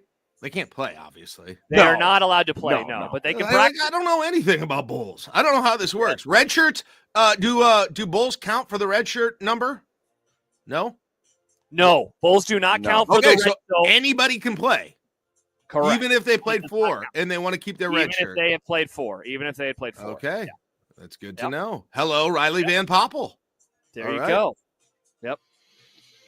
Well, I mean, your drunken party, at what point does it end? At what point do you allow yourself now to think about, because this is your bleep week. This is Iowa week. This is the in-laws. First of all. Or have you completely sold this idea that the groin kicks are done? This is over. Jeez, that's a real sensitive bottle there. It's a very sensitive bottle. I'm gonna enjoy tonight, and then tomorrow gonna turn the page and focus on South Dakota #1. Okay, South Dakota Wednesday night at Devaney at Pinnacle Bank Arena. It's a 5:30 start. The nation obviously is going to be watching. AP voters going to be very interested in that to see another BTN Plus game, Jack. There's obviously going to be a lot of eyes on that one on Thanksgiving Eve. Think of the promos they can now do on BTN Plus. Winners play on BTN Plus. That's true. You can't watch us unless you're willing to pay $50 a month. But winners play here. Yeah, like I don't even know what's like. I don't think I can live this life of winning all the time, you guys. This is like the third major sort of party event I've been involved in 4 days with all these wins. And if I may have to do another one Friday night, and that's in addition to giving thanks on Thursday. Like, at some point, this winning is exhausting, needing to celebrate so much. So, like, I don't know. I don't know if I can do this. And as all you the said time. earlier, Jack, I just hope you make it. the groin kick era, It's over. we have said it's done. There's no more close losses, right? No more. That's true. They this whole idea about why they need to learn how to win a close game. Man, no. You want to know how to not lose a close game? You win by 19. You win by 19. That is a real good Debbie Downer way to look at this game. Well, still didn't get a close win. They still didn't break that seal on the close wins. That would have been nice if they could have done that, to be honest. Yeah. By the way, I just got a text message. Nebraska game on Wednesday is on Real BTN. Kevin Kugler is apparently on the call. Actual TV. You'll be calling a game. Yeah, I won't. Maybe I'll watch. I'll put it on my computer and I'll show it to you at the arena on Wednesday night. I'll be busy. I don't. During commercials, I'll show you the score. I don't need any more PTSD. Say hi to CJ Wilcher for me. To ask him if he knows Nebraska beat Creighton. If you see him. He probably knows, but just check. It'd be good if you could tell him. I will do that. I'll tell him. I'll tell him thanks for all the memories of being on all those gas pump advertisements when I was pumping gas. That's an inside joke for people who go to U-Stop. I get it. It was that and the weather forecast. It was like clockwork. I just set my watch by it. All right. Well, enjoy the champagne. Enjoy the fruits of victory. You've earned it. It's you. I'll get back to you on how much you can fill in that check for. Yeah, just check. You might need to check with the Big East and get the official numbers. And that's fine. I can wait. Will a bank take a check that big? Can I take that back to a bank? Yeah, you've got to endorse it back here. This feels very Jackie Moon full court shot. Legitimacy. Well, I gotta tell you, there's a weird. This is a very legit address. You can find me here. In Crimetown. So 43430 O Street, Crimetown, USA. And if you notice, check number 7463. So that's good. Was the next one. That was just the next one in my giant checkbook. The next one in your checkbook. I write a lot of these. I just got like $8 of groceries with one too recently. And so, nice. The check's worth more than the groceries. Oh. Good to see you, Jack. Yep. See you later. Have fun in Vegas. All right. We'll talk to you later. Yeah, I'm having fun because I'm not near you. There he is. Very, very happy. Very happy, Jack Mitchell. Very happy. Very happy. I'm glad that all of you got your Schadenfreude. All of you got it out there and you're just enjoying it. It wasn't a great weekend for yours truly. I'm not gonna lie. It ended with me watching. I know. It ended with me watching the damn Rams on a plane. John from the Creighton staff had it on the seats in front of me, and I could see between the slit in the two seats. I could watch, and of course, what made it worse was he had Saquon on his fantasy. So he team. was like, So he was happy, and I was like, what am I going to do? Nothing went right this weekend. Nothing went right. Is that the worst way you've ever watched the Rams lose? Was between an airplane? That's a good dumb debates topic. Yeah. What's the worst way you've ever watched your team lose? Well, in a Super Bowl, that's the worst way. That's true. That's true. In a Super Bowl where everyone's like, hey, did you see that U2 concert? That was great. It was so inspiring. No, I didn't see it because I was outside walking my anger off. That's why I didn't see it. Well. Zach says Jack is so awesome. That's why we bring him on Mondays. John wanted to start bringing Jack on a few years ago. He's really not awesome. He's really, really, really not awesome. Oh, man. This has now become – so 3 years in a row now, you two have talked a lot of trash to each other in this segment the Monday following the game. Yeah. Who knows what next year will bring? Who knows? You two are both very good sports about it. No, we're not. Inside, I'm seething, ladies and gentlemen. I am seething. I'm seething like Dan Hurley is right now. Oh my gosh, are they going to lose? As UConn's losing. This is the worst weekend ever. Oh, welcome to the Big East, Memphis. Look at the score. Nice. They have 69 points. 69 points. We are live at Circa. Yes, we are, John. Stadium Swim. Look at this place. Yeah, not as much swimming today. It's a little chilly, but the pools are warm. The pools are warm. You can see the steam coming off of them, so they are warm pools. But I think not that matters to anyone, in our audience back home because they can't be here. But can get but here. if you do come to Vegas, Yep. do consider that Circa here in Old Vegas, downtown Vegas, is a great option. Beautiful facility, awesome sports book. Boys can tell you about their experience in it. Yeah. And, of course, here at Stadium Swim, where you can just come and lounge in the pool and the tiny baby pool, the very shallow pool. You don't drown in it. No. Unless, you have too much. But they do a nice job of making sure that you don't have too much. And watch all the great sports on the mega screen here. Oh, yeah. I was when we were driving in Yeah. with my Uber, I looked back and I could see, I was trying to get a gauge of where it was, and you could kind of see a glimpse of it from the interstate. It was like, it's wild, man. That thing is awesome. This is a cool concept. Yes, it is. All right, coming up, Mitch Sherman's going to join us. We've got to figure out what the hell we're going to do in the playoff. We've got plenty to react to from the weekend. Got to talk about the game. The game itself, Yeah. Matt Rule, what he had to say today. Yeah, news coming out of the press conference today. There was a little news coming out of the press conference. It's Unsportsmanlike Conduct on 1620 The Zone, live from Vegas.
Back here at Circa in Las Vegas, John, Josh, and Nick. A few comments coming in about my opinion on Dana Holgorsen and bringing him in. Yeah. Now, remember, I never said it was a mistake to bring him to Nebraska. No, you did not. I also didn't say it was a mistake to fire Marcus Satterfield. My only concern was bringing him in and just literally just shoving the playbook in his hand and saying, here, you call it, versus more of what I would say is a traditional transaction or transition. Yeah. That was my major, and the bigger concern was kind of what it represented for the big picture. But again, there's time to look to that down the road. That was the best part about this move was all it needed to do was win a game. And it It's did. all it had to do was But, win a game. it's funny, and you kept saying the thing last couple of weeks ago, like, if they win 13-10, we'll view this as a success, even though, like, 13-10 is still winning games like they have a million times over. We were obviously on different sides of the coin, not of the same coin. We had different opinions on whether or not it was a good decision to bring him in now. I would admit, though, even as someone who was bullish on the move and really, really liked it, I didn't see a 44-point explosion coming from this offense where all of the good September vibes would be able to return. I didn't see the running game finding itself. I didn't see the receivers finding themselves again. I didn't see Dylan Raiola playing as well as he did. Again, it looked like it did at its peak in the early part of the season. And definitively, this is the best game of the Matt Rule era for the offense, and it's not even close. How much of this, though, do we have to also, and that's why I'm going to still reserve judgment, because I want to see what next week looks like too, because how much of this also falls on how much of a disaster Wisconsin has turned into. Good question. Very good question. Yeah, we'll certainly find out a little bit more in the Friday game. We probably will, but yeah, the thing that was probably most startling to me was how much more comfortable Dylan looked in terms of just his demeanor, how he was throwing, how he was making decisions. Because I didn't think he looked that good against USC. I didn't think. No. In fact, I didn't think he looked good against USC at all. It still looked like he was a little lost in space. And maybe that extra second week being at home, whatever the case may be. But if Dana Holgorsen was able to unlock the Dylan Raiola that we saw on Saturday, then my goodness, what's it going to look like when they've actually had time to work together and they actually get time to know each other and get to chance to understand, truly what each other are about, because we're still in a shotgun marriage here. Yeah. And that was probably the most startling thing to me, was just how much more comfortable Dylan looked. The yards per attempt were up as we bring up some of the numbers, and there were some wild numbers from this game. Let's start with the offense, because that was where the good stuff was. 44 points, 473 total yards. 0 tackles for loss. That I didn't realize. So I didn't get a chance to look at my charts when I was on the plane watching Sad Rams football. I would stop looking at the seat and go, okay, I'm going to work on some of these things. And that took me back, because I was, what? They didn't allow any tackles for loss? Not only that. 74 plays, by the way. 74 plays, and none of them went for negative yardage. Look at only 3 havoc plays allowed. And again, havoc plays are a deflected pass, an intercepted pass, a tackle for loss, a forced fumble. There were 3 havoc plays that Wisconsin had the entire game. They had 1 forced fumble, which was the underhanded pass. The little underhanded pass that kind of got juggled and ended up in the Wisconsin player's lap. Yep. And 2 pass breakups. No picks. Wow. No tackles for loss. Even if you add 1 QB hurry, the havoc rate would be 5.4%. Mm-hmm. That's nothing. Yeah. That's nothing. And that blew me away. I was like, really? There was nothing? And there wasn't. 3 havoc plays the whole game. Most points, second most yards gained in the Rule era. Yeah. And then to Dylan, 28 of 38, which the numbers are almost identical to last week. It was 27 of 38 last week.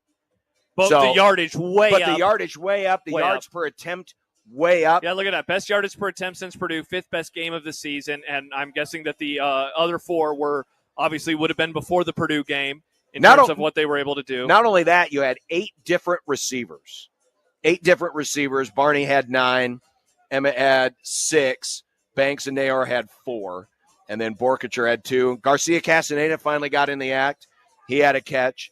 But, yeah, they spread it out. The yards per attempt, very, very doable, especially then when you combine it with the next thing down, and that's run, Emmett, run. Yeah, he was awesome. Easily the best game of his career. Easily the best game. Happer had this stat on Saturday, John. First time that Nebraska's backs have had over 100 yards versus a power opponent since Minnesota in 2022. First time that a Nebraska running back had over 100 yards since, La Tech last year. You're talking about dozens of games for each of those stats. This was easily the best. And then you add in what he also did through the air, and he had almost 200 yards from scrimmage.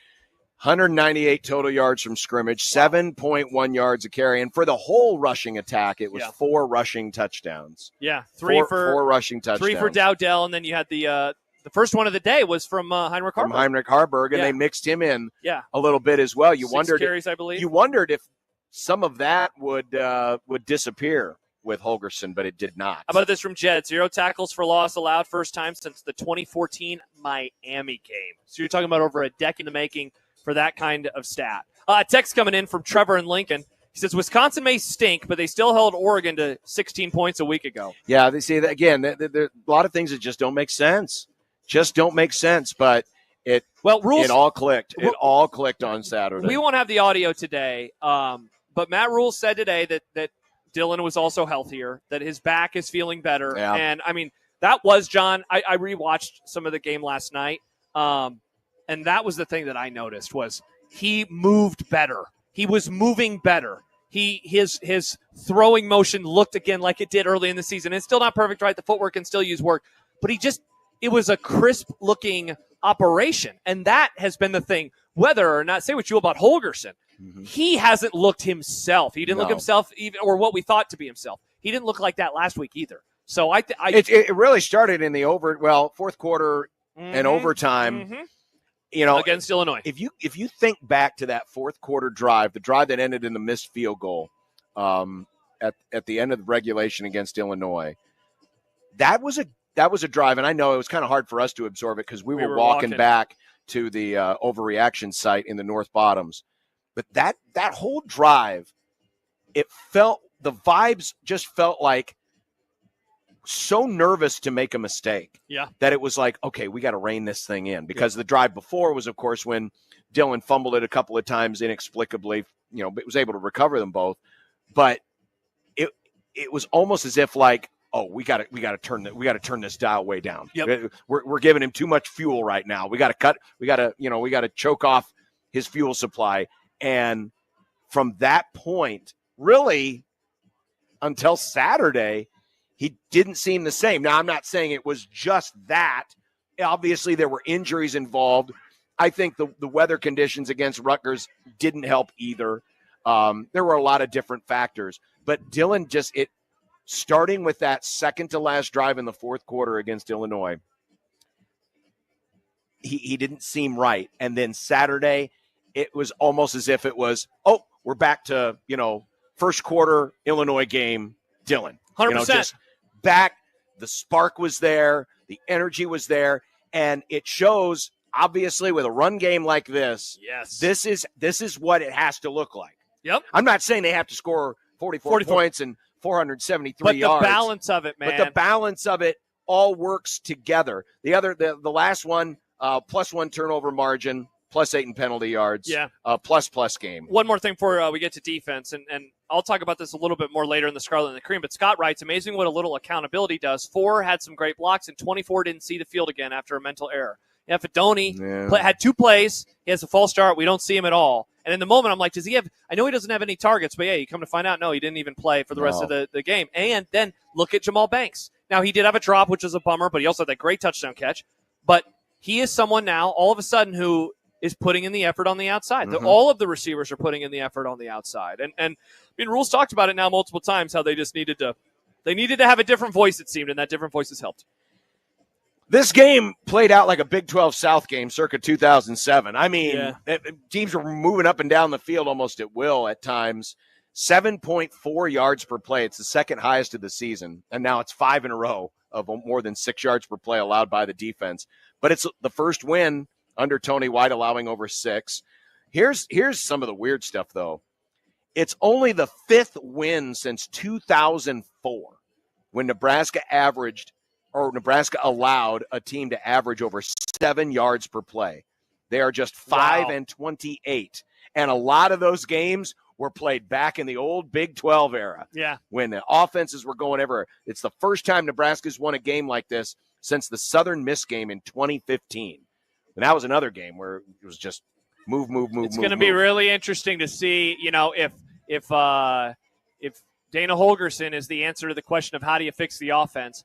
I'm very curious to see what the answer to fix the defense is. Yeah. I've been saying for a while that I think that this is going to be Tony White's last year at Nebraska, and I still feel that way. I do wonder, what is the fix? What's the answer, and how do they make that side of the ball better? Because it was easily the strength for the first, 16 games of the Matt Rule era, and now, I mean, it's hard to say the offense is now the strength because that would be overreacting to one game. But the defense is nowhere near the strength that we thought it was, and that's a problem.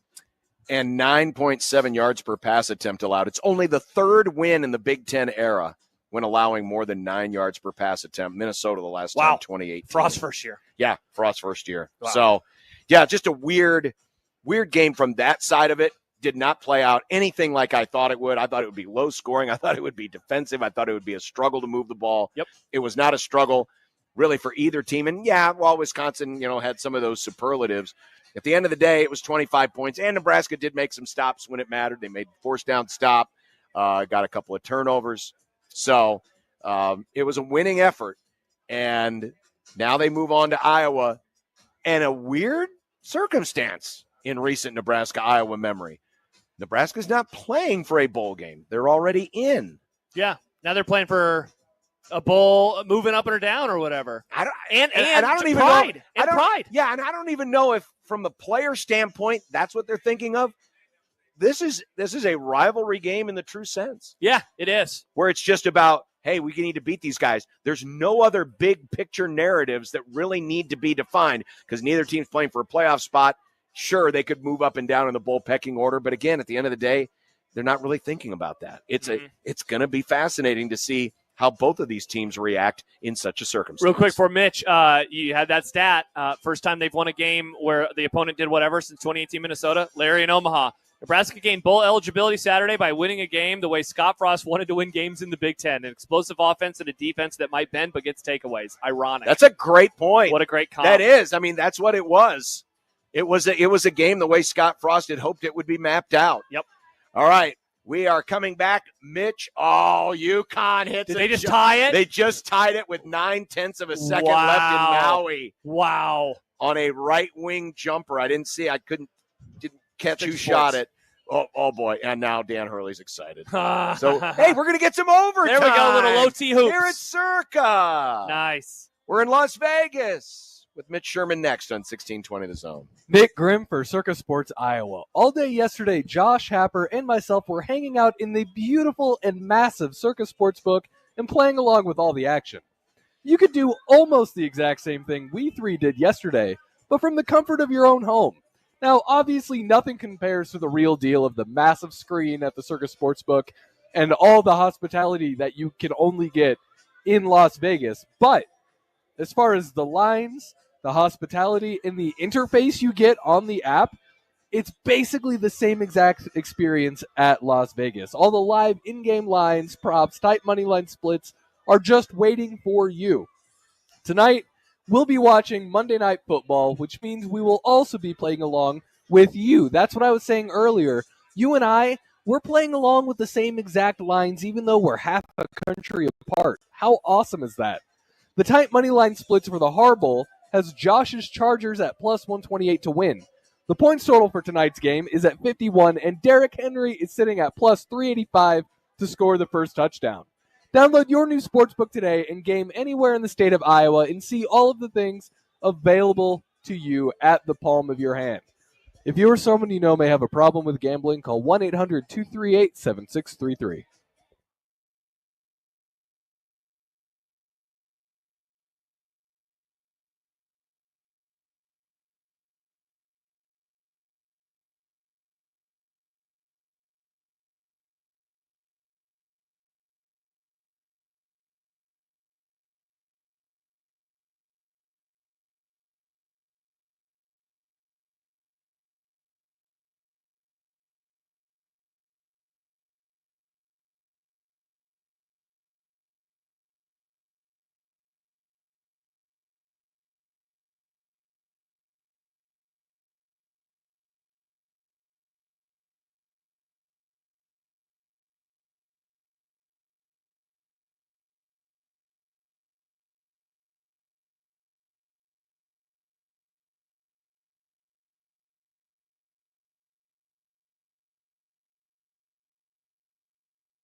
Mitch Sherman of The Athletic joining us.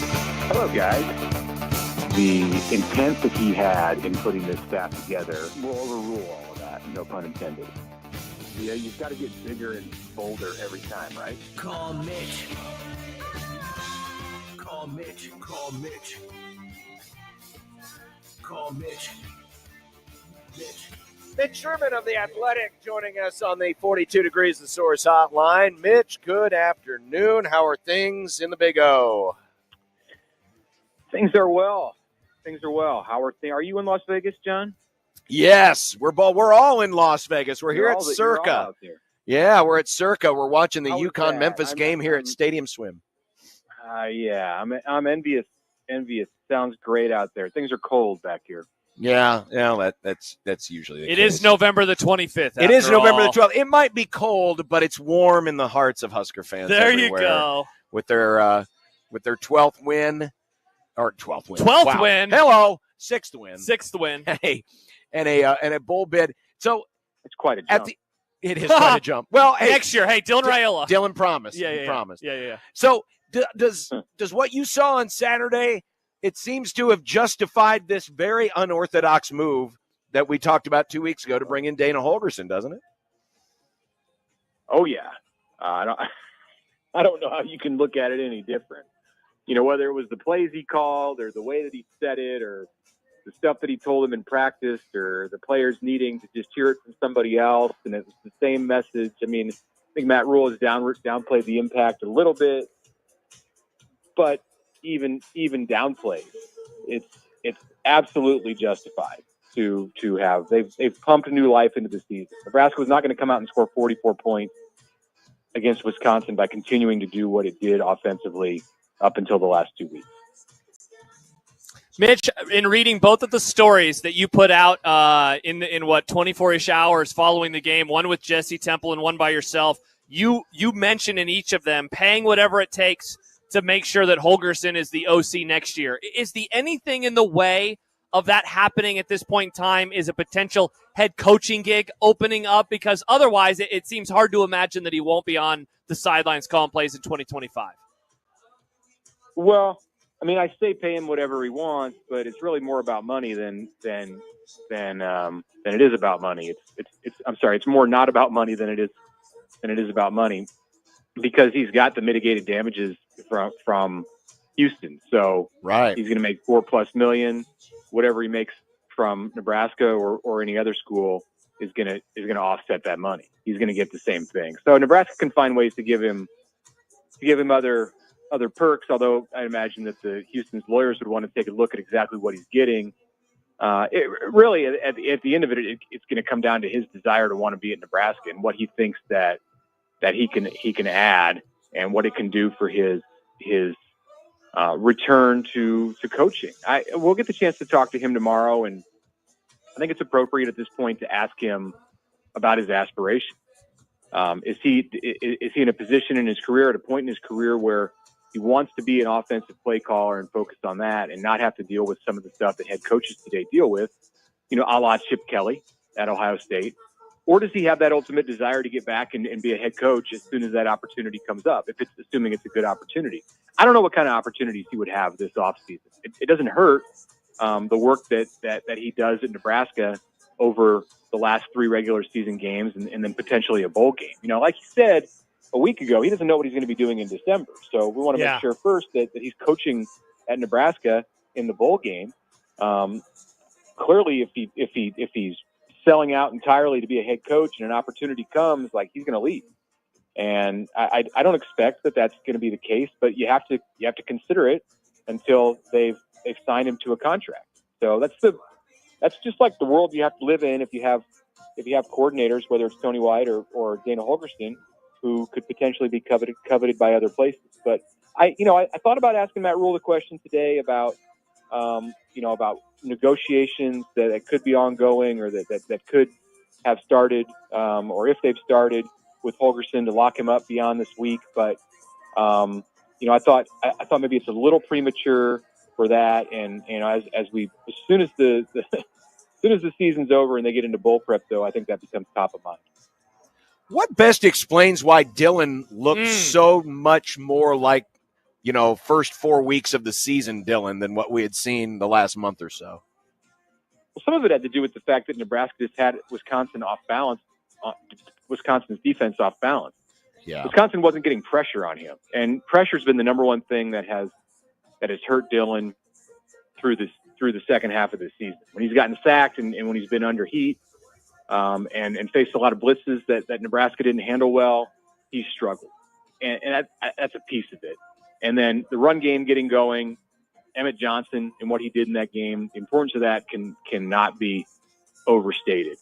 Also, he got confident, and it started on the first drive. Ja'Cory Barney taking the opening kickoff back to near midfield was fantastic for Dylan to have that chip to play, that advantage right out of the gate. And he just grew more confident as the game went along. You can really tell with him when he's getting confident and when he's gaining in confidence just by he has you see this, he has a certain kind of swag that he carries himself with during plays and after plays. And there was a pep in his step on Saturday for sure. And it's partly because they were scoring points and the plays were working, and they're going from one playmaker to the next playmaker. Their offense was not predictable, which it has been at times this season. Everything was clicking, and they had a rhythm to what was going on. Like, it all just kind of fell into place. The conditions were ideal for playing offensive football, which they won't be Friday night in Iowa City. And he just got on a roll, and it's something that hasn't happened for several weeks, but we saw it on Saturday. Mitch, you wrote after this game, you said Saturday in Lincoln marked one of the most cathartic occasions of the past 50 years for Nebraska football. Ahead of it, only the Oklahoma win in 1978, the first for Coach Tom Osborne in 6 games against the Sooners, and the 1995 Orange Bowl win against Miami to clinch Osborne's first national championship. I wonder, when you first started writing those sentences, did it surprise you that you felt that way, that a win to get to 6 and to get a bowl win or a bowl bid for the first time in almost a decade? Did it surprise you that those words kind of came out? Yeah, a little bit, and I thought about that for a while before I included those words. I mean, I've been around. I was around, but I wasn't in the press box in 1978 for the Oklahoma game. I don't remember any of that. John, maybe you do. You're a couple years I do. I do a little, yeah. You remember 78? That's impressive. I do. It's like the first year I recall football things. I guess, for lack of a better. I was only 7 years old, so I'd have to go to 82 or 83 for that. But yeah, I mean, there weren't opportunities for many of those years to have cathartic moments, and I mean, you have to understand what that word means to like put it into the proper context. But like, some people brought up to me, hey, how about 92 Colorado? And Colorado was coming off of a good stretch then, had beaten Nebraska. Had gotten the best in Nebraska for a couple of years. 94 Colorado, I kind of discarded that one because Nebraska was winning games against the Buffs in that period, although it was a great Colorado team. That's not what I mean. It's not the greatest win of the last 50 years or one of the greatest wins or greatest achievements or anything like that, but you're talking about just like, exercising demons. And to beat Wisconsin for the first time in 12 years and snap a 10-game streak against the Badgers and to get over the bowl eligibility hump at the same time. Look, it was. I saw it pointed out. I think it was Pick Six Previews. Brett Cianci, who does a great job on social media and with his publication. I believe he's the one that pointed it out that this was the first November win at home for Nebraska in front of its fans since 2018, the Michigan State game, the Snow Globe, Martinez freshman year. Like, that is a long time ago. So, like, it's cathartic not just for Nebraska and the players who've been around, but more so for the fans. Like, I absolutely stand by that there have been few moments in Nebraska history that were as satisfying as what we experienced Saturday. Mitch, was Malachi Coleman destined not to be long for Nebraska after he found out he was redshirting at the beginning of the year? It just seemed like the rumblings were never great after that. Yeah. I mean, in hindsight, sure, because he played in one game and then now he's moving on. I mean, it could have gone a different direction. I think Matt Rule wasn't throwing in the cards at the point when they decided to redshirt Malachi, but it was a hard off season for him. He didn't practice in the spring because he had shoulder surgery after the season. And I think Malachi has been a guy going back to high school where if he's not getting reps and he's not playing, he has struggled at times to, see the big picture. And I don't know if that's what happened here or, if there were other reasons that led him to decide that he needed to move on. But I think with any player, it's a lot easier to see the positives when you're out there making plays and catching passes in his case. And we'll see. It's a hard one to watch because I think Malachi had an opportunity at Nebraska to be set up to have a lot of success. And I can think it's going to be very difficult for him. I'm not criticizing his decision. Like, he knows himself, his family, they know what's going on. They understand his situation better than anyone. But I think from my point of view on the outside, I think it's going to be difficult for him to find a place that's where he's more positioned and in a better spot to be able to have success than was the case at Nebraska. Maybe he'll benefit from it not being so much of a fishbowl and being the hometown kid where there are expectations that are placed on him. I think it was probably hard for him. Again, I can't speak for him, but I think it was probably difficult to redshirt when everybody around town sees him and the expectation since the day that he emerged as a big-time player and people hoped he would go to Nebraska, and then he did go to Nebraska. I'm sure it was tough to walk around and not be playing and wonder what people were thinking. And he won't face that at the next place that he goes. There won't be as many eyes on him. Maybe that'll help him. But, some of the problems that he ran into as far as, battling through injuries and getting on the field and dealing with older players coming in via the transfer portal, that stuff's going to be anywhere. So I hope the best for him. I hope he goes on and has a great career and gets to the NFL. But, it's tough to see this chapter in his career in this way. Mitch, earlier today, speaking of the portal, Matt Rule said that he expects around 30 guys to enter it. Are you expecting, unlike maybe years 1 and 2 of his arrival, and by year 1 I mean like that 2022 window, that there will be a few players that enter this time that people are like, oh man, I'm really bummed to see that player go, or oh wow, that was a surprise? Because outside of what linebacker that I can't remember his name off the top of my head who went to Michigan. Ernie. Ernest Hausman. It's seemingly been a group of players that have left that people are like, yeah, I guess I can see that one happening. Yeah, there have been a couple. I mean, A.J. Allen, the running back who went to Miami, was definitely disappointing for people. Hausman, during the coaching change. Right. Even if they weren't facing this 105 thing with the roster limit next year, then I think you're for sure you're going to have a couple players who make that decision and who chase the money elsewhere, who decide to leave, or maybe they're chasing the playing time elsewhere. And that it'll probably be magnified. There'll probably be a little bit more of it this year because of Nebraska's need to make change. Maybe you're probably going to see some change other than the what's happened at offensive coordinator on the coaching staff this offseason. I just think after 2 years that either a coach or two will decide to move on, or Matt Rule will make some adjustments on his staff, or Dana Holgorsen will have some say and make an adjustment to the offensive staff. If in fact Holgorsen is the guy as the OC, and if he's not the guy as the OC, then you got to go find somebody else who's likely somebody from the certainly somebody from the outside, I would think, who can come in and run the offense. So that could lead to some player movement.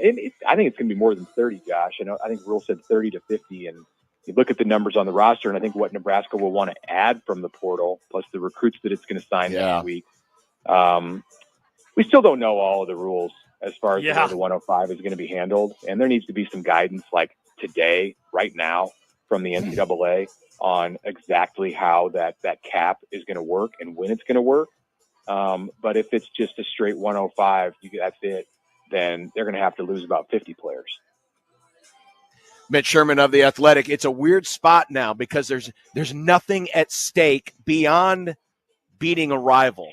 There's no bowl game. There's no division. There's no division. There's no narrative. There's no coach with with Pelini being maybe on his hot seat. No hot seat. None of that. It's just it's gonna be a really fascinating watch. And it's a Friday night. We've never had a Black Friday night game before at Iowa City. This could be a really, really interesting game because for the first time it won't feel like the weight of the world is resting on it. It's just good old-fashioned hate. Yeah, I kind of like that. I kind of like the change with the kickoff time, and that'll give it a different vibe for sure. Kinnick at night. I mean, you guys have seen that, right? It's a different animal. It's different than Kinnick at 1 p.m. I saw Penn State. Yep, I know the game you're talking about. Yeah, it's and I don't know that Iowa has the team right now to do. Well, I mean, that's just generally been the case with Iowa. They've been limited. They're going to play great defense. They're going to be good on special teams. They're going to run the ball, and I guess that's pretty much Iowa. Despite it being a quarterback who's started the year way down the depth chart, like it's pretty much normal Iowa. And Nebraska's fortunate. It's not fortunate that it won because it didn't squeak by against Wisconsin. But this wouldn't be a game you'd want to go into needing to win to get to bowl eligibility. And the fact that Nebraska's not needing to win to get to bowl eligibility it should allow Nebraska to play loose and free and put its best product out there on the field. So that's great. That's great that Nebraska's in that position. I think it will contribute to us getting to see the best football game possible on Friday. So I'm excited for it. I'm excited for the different feel. And then from the Iowa perspective, I think if there's a team in this game, usually it's Nebraska. But if there's a team in this game where you feel like, there's uncertainty about what could happen after the game, to me that's more with Iowa. When Kirk Ferentz is at the place that he's at in his career, I think anytime you get to the end of the regular season, there's real thought that begins to creep into the minds of the people around that program about whether this is the last time we're going to see him on that sideline.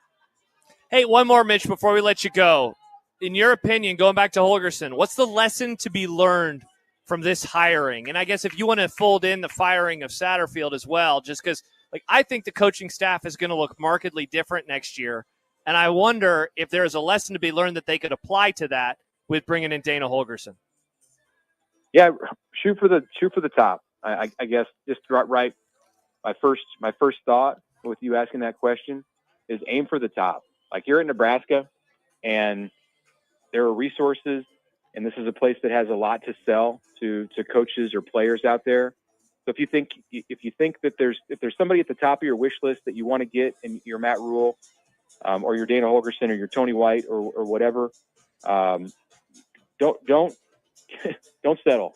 Aim for the very top, and maybe it'll work out. Mitch Sherman, The Athletic. Mitch, thanks a lot, and have a great Thanksgiving. Wish Shannon and the kids all our best, and we will catch up with you next week. All right, thanks. Same to you guys. Enjoy Vegas, and I'll see you on the other side. All right. Thank you, Mitch. Mitch Sherman of The Athletic. Meanwhile, during that entire interview, oh my God, this overtime in Memphis, Yukon is incredible. I mean, this is NCAA intensity. Of course, anytime Dan Hurley's involved, there's instant intensity. We've had technical fouls. We've had elbows.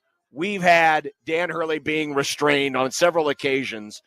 The thing you don't, the thing, and I know there's a lot of people in the audience don't like Dan Hurley. Mm-hmm. The thing I've always been impressed by him is he can go from 0 to rage and then back to 0. Oh, we got another chance here. Game tying. Oh, they called a foul. They called a foul. Okay, so that's actually good, though. Yeah. That's they don't get a chance to shoot the 3. Yeah, it's 99-96 Memphis, 2 seconds left, and UConn's going to shoot 2.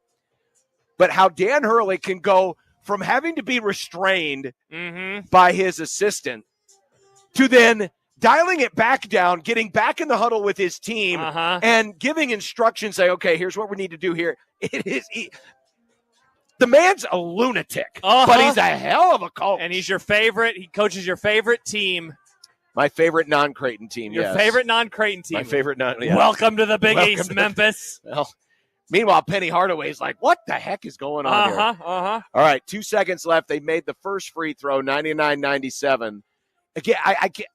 This is the perfect place for this game to happen, too, because that building, it's like a high school gym. Everyone's so sweaty. And everyone's sweaty, and, of course, it's Yukon, so they're all intense. Oh, he missed this on purpose? He missed it, and for the win! Desperation, no good, and Memphis is going to win. So they missed the free throw.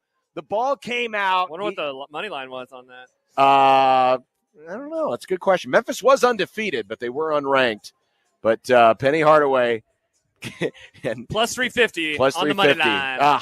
Wow. Should have had some money on that. Should have had some money on it, John, and you can because we're here at Circa. We are. Look at all those lines. Look at all the props for the Monday night game tonight between the Ravens and the Chargers. Look at the lines for Thanksgiving. Yeah, there's a lot of lines up there. What a time to be alive, John. All right, when we come back, we're going to argue about the playoffs because let's do it. There was so much weird that happened over the weekend. A lot of teams fell out, and there's some new players in the game. 1620 The Zone, live from Las Vegas.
Man, I didn't realize this. We're watching the ESPN postgame.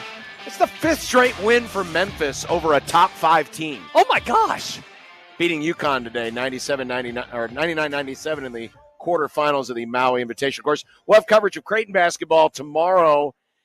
It'll be a weird day here on the station's zone because yes, it will. We'll have Gary in the morning. We'll have Connor and you here in Las Vegas. We're on afterwards. Yeah, we're on from 10 until 12:30. 12:30. Yeah. And then you'll be on. Yep. And then you'll do your usual stuff, and then we'll come back on again. We'll have the game. Yep. Yeah. Against San Diego State. And then after post game, then it's back to Happer. Back to here. Yeah, until 6. Until 6. So the Connor Happer show, and then Unsportsmanlike Conduct with the John sandwich. Exactly. Lovely. Yeah, a little bit of a sandwich in between. But had a chance to talk and see Stephen Ashworth today. How's he doing? The news is a lot better than it looked. Oh, my gosh. It looked horrible. On Friday night when he landed on a player's foot and turned his ankle badly, just judging by the reaction. A lot of folks thought maybe his season was going to be done, but getting treatment today. He is in a walking boot. It's a severely sprained ankle, and he won't play this week in any of the games this week, and it's still undetermined how long he's going to be out, but I think you can be pretty safe in saying he will be back at some point this season. He will be back, and it could be within, 2-3 weeks. Maybe it's longer. It just depends on how he responds to treatment, but he was in good spirits today. So we'll see. But Jays are going to have a challenge because as they found out on Friday night, man, the lack of guard depth that they have is made life difficult for them. And Ashworth was the one guard who was consistently from the start of the season hitting threes. Now it's going to put more pressure on Pop Isaac. Probably going to see a lot more of the freshman Ty Davis. Wouldn't be surprised if Shane Thomas saw some more playing time. So, the guards are really going to have to pick up their effort now with the absence of Stephen Ashworth for an undetermined period of time. Yeah, and look at what's about to happen with the schedule. And the schedule's going to get tough. Dude, it's going to get really, really difficult in the next few weeks, as they – and so they're going to have to manage that to begin with. Whatever. Yep. Forget about Ashworth for a moment. It's like if he was healthy, you'd still be saying, yikes, this schedule's going to be really hard. Well, then he's hurt, and it's like, yikes, it's even harder. So it'll be interesting to see how they're able to overcome that. So, again, we'll have coverage tomorrow here in between the Connor Happer show and this show, and then we'll be live from Vegas the rest of the week, or at least through Wednesday, here on 1620 The Zone. So, oh, wow. Oh, it's got sunny. As the sun has now burst through at full intensity. Oh, yeah. I figured before we get to the playoff, we'll save it for the next segment. Okay. So we have a little more time to flesh it out. But the race in all of the conferences is getting real interesting. In the SEC, obviously, you got Texas A&M going on this week. It's nice that the SEC has now come down to one game. Georgia's in for sure. Yep. So they await the win. And because Auburn pulls the upset on A&M, now it is not there was a world, John, where A&M could have lost and still made it. Yeah. So now this is do or die, win and in for both fan bases in their first meeting in over a decade. Yeah. So that's awesome. Big Ten, fairly straightforward, right? Ohio State takes care of business. They're in the playoff. They lose, and then it's a little bit wilder. I imagine this was leading into a discussion about the Big 12, though, which is hysterical at this moment. Well, the Big 12 is hysterical, but Iowa State and Arizona State do control their own destiny. If they win, they're good. Now, the problem is that Arizona State's got an in-state rivalry against Arizona. Iowa State has Farmageddon. And they're on the road. Yeah. And Iowa State has Farmageddon against Kansas State. Yes. Also, there's BYU Houston, there's Colorado, Oklahoma State. So in theory, Iowa State actually has they control their own destiny, but they have the toughest of the opponents, and the other team that controls their own destiny, it's tough because it's a rival. It's a rival. Even though they're not very good this year. And they're on the road. So, again, if either Iowa State or Arizona State win, they're in. Yeah. But after that, there are a lot of different scenarios where if there's a three-way tie, if Colorado's the team not involved in the tie, then it's Arizona State, Iowa State. If Arizona State loses, then it's Iowa State, BYU. If Iowa State loses, then it's Arizona State, BYU. And if BYU loses and there's a three-way tie from Colorado, Arizona State, and Iowa State, there's a whole bunch of weird scenarios that involve Texas Tech and Baylor and Cincinnati and West Virginia not getting into the conference championship. Well, some of those, there are 5-5-3 teams. Baylor, Kansas State in conference. Baylor, Kansas State, TCU, Texas Tech, and West Virginia. Those 5 teams do have backdoor opportunities. They would need at least 3 losses from the first 4 teams that we mentioned. So it's very convoluted. Many people, John, have started coming over to the John Bishop reality, if you will. I saw multiple tweets this weekend of, I miss not knowing who would play in the conference championship game without having to read tiebreaker scenarios. Yes. I miss divisions. Many people saying, bring back divisions, bring back divisions. John, I think that you are going to get to have your cake and eat it too. You're going to get to be able to make fun of people and these conferences, and then you're going to get your cake, or you're going to get to have it, because I think they will bring back divisions. Maybe not next year, but I think that divisions are going to be back, I would say, before the next iteration of the playoff. Whatever that is, there will be divisions yet again. I mean, they've got to figure out a better way, if it is in their interest to keep the conference championship games. And judging by the television contracts, they want to keep the conference championship games. So as long as that is still there, then, yeah, they're going to have to make some kind of a change, because this is proven to be exactly what I thought it would be, and that is a mess. Yeah. Because you're going to have teams. I mean, there's still a chance you could have a 4-way tie in the Big Ten. Yeah. But only 2 teams can play. You can have a 4-way tie in the Big 12. Yeah. And yet, 2 only teams have teams to play. can get in, and we haven't talked really about the ACC yet. Yeah, and there's this fairly straightforward, and SMU is in. Miami has a conference game. They're playing Syracuse. Obviously, Clemson, last week of the season, they always play South Carolina. So South Carolina, their game doesn't matter in terms of the ACC. Miami, they take care of business. They are in. They lose to Syracuse, and then it would be Clemson who would play SMU. SMU, we've spent all this time talking about Oregon, best debut ever, moving into a power conference. Shout out SMU. This is the greatest debut ever, making a jump from a lower level to an upper level. Yeah. No one has ever done this, where they go from lower level to conference championship game in year 1. And Oregon is also going to a conference championship game in year 1. It seems like every week, once we reach Tuesday, there's something new to watch for in the committee's rankings and how the playoff bracket would look this week. Mm-hmm. We have now taken the next step, because tomorrow is going to be really, really interesting. Yes, because it is there a chance that a 3-loss team is in the field? How far did Indiana fall? Mm-hmm. They got so much help. How many SEC teams will be shut out? Where is Boise? Where is the Big 12's number 1 team? And who is the Big 12? Who is the Big 12's number 1 team? We will discuss where we would put these folks coming up next, live from Circa. We're outside the stadium swim where the sun is beaming down. Yeah, you got blue skies. And people are wearing hoodies. I'm wearing a hoodie. What are we doing wearing hoodies? People forget about the desert, John. It's warm, but it's also cold at the same time. Yeah, but it's sunny. The sun is shining. It is sunny, and the sun is shining. That's true. We'll be back and have our playoff brackets next on 1620 The Zone.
By the way, John, I got a message from one of our listeners, Adam, wanting to know, hey, what's the Big Ten tiebreaker if Ohio State were to go down? So this weekend, obviously, they've beaten Penn State and they beat Indiana. So they beat Michigan, they're in. If Michigan pulls off a massive upset, then it comes down to what happens in the other two games. If Penn State wins over Maryland, they would win the tiebreaker regardless of what happens for Indiana. So if Indiana's going to make it to Indy to play Oregon, they would need Ohio State to lose to Michigan and Penn State to lose to Maryland. And if you think that's going to happen, come place a large wager and win some bucks, because the money line payout for that would be massive, because those teams are heavy, heavy favorites. Obviously, Ohio State's a 3-touchdown favorite. I don't even know what Penn State is, but I have to imagine it's probably 17 points-ish. All right, so this was last week. This was last week. These were my brackets last week. I had Oregon, BYU, Texas, and SMU getting the buys into the quarterfinals. And then Ohio State facing Boise in the 5-12 game. Penn State hosting Ole Miss in the 8-9. Alabama hosting Notre Dame in the 6-11. And Indiana hosting Georgia in the 7-10. Well, since this happened, Ole Miss lost. Notre Dame won big. Penn State eked out a win. Alabama lost big. Georgia, they kind of played with their food, but they whooped up on UMass. Yeah. Indiana lost for the first time. So I had a lot of thinking to do last night. Normally I go not totally. I do a lot of vibes with this. I don't try to think about it too much. It was hard not to, and so sorry, I didn't mean to interrupt you. So here's what I have. And still have Oregon, Ohio State, and Texas top 3. Oregon's obviously the lead team in the Big Ten. Texas the top team in the SEC. Penn State jumps up 2 spots. They're number 4. Yeah. Notre Dame shoots up the board. Absolutely. Whooped up on Army. With an impressive win over the previously undefeated Army, 6 spots. Georgia, it wasn't that long ago Georgia was out of both of our playoffs. Now, now they're 6. They're comfortably in and hosting. Yep, they're hosting a game. SMU. I still have SMU ahead of Miami. Mm-hmm. I think they have a better resume. Obviously, that will play itself out. That's good. Yeah, this is one that's pretty easy for us. But SMU's up 3. Tennessee, who was on the outs, they're back in. They're at number 8. Wow, isn't that crazy? Miami, they were kind of they were a win and in team. They were winning in. Now maybe not. I dropped Indiana 5 spots to 10. I dropped Alabama 7 spots to 11th. But look who has entered the rankings, folks. Iowa State. Iowa State is my lead team. So you have them team. as your number 1 Big 12 team. Yes, I do. They've got the win over Iowa. That's the most impressive win between themselves and Arizona State. Arizona State's close, but I like Iowa State a little bit better. Yeah. So as of today, if this were my playoff, Oregon the 1 seed, Texas the 2, SMU the 3, Boise the 4. The 5-12 game is the Ohio State hosting the Iowa State. Let's go. I do have Iowa State behind Boise, so I do have Boise in the bye position. Yeah, which for weeks you were like, no way that's ever going to happen. No way that's ever going to happen. Now, I'll say this. Dude, they better watch out. They have to watch out. And I would say this. Let's keep an eye on Tulane, I don't think believe, as long as nothing else stupid happens, you think I think the Big 12. I think the Big 12 champion is going to leap them, going to jump them. Okay. Absolutely. Okay, I believe that's going to happen. So 5-12 is Ohio State hosting Iowa State. The 8-9 Georgia hosting Tennessee. So we got SEC on SEC crime. We have Big Ten on Big Ten crime as Penn State hosts Indiana in the 6-11 game. And Notre Dame, Miami. It's Catholics versus convicts. Classic. Part whatever. Dude, that would be – I'm not a TV ratings guy, John. That would be a prime time spectacular on Saturday the 21st on ESPN and ABC. By the way, I was thinking about it. When's the last Notre Dame home game that hasn't been on NBC? Because we're going to get it this year. As long as they take care of business versus USC, It'll be before the NBC contract, which I believe started in 91, 92, 93. Did they start in 93 when they played Florida State that year? Oh, go back and look real fast. Maybe. Because I know that those Catholic. I thought it started earlier than that for some reason, but yeah, it was in and around that time. 1992. Nope, indeed, they were on NBC in 1992. Let me go back to 1991. It was on NBC in 1991. There we go. 1990. The last home game that they played that was not on NBC was versus Penn State on November 17th, Oh, how appropriate. 1990. They lost. They were the number 1 team in the country. They lost. It was on ESPN. They lost 24-21. I don't remember. I don't know anything about that game. Nothing. Interesting. All right.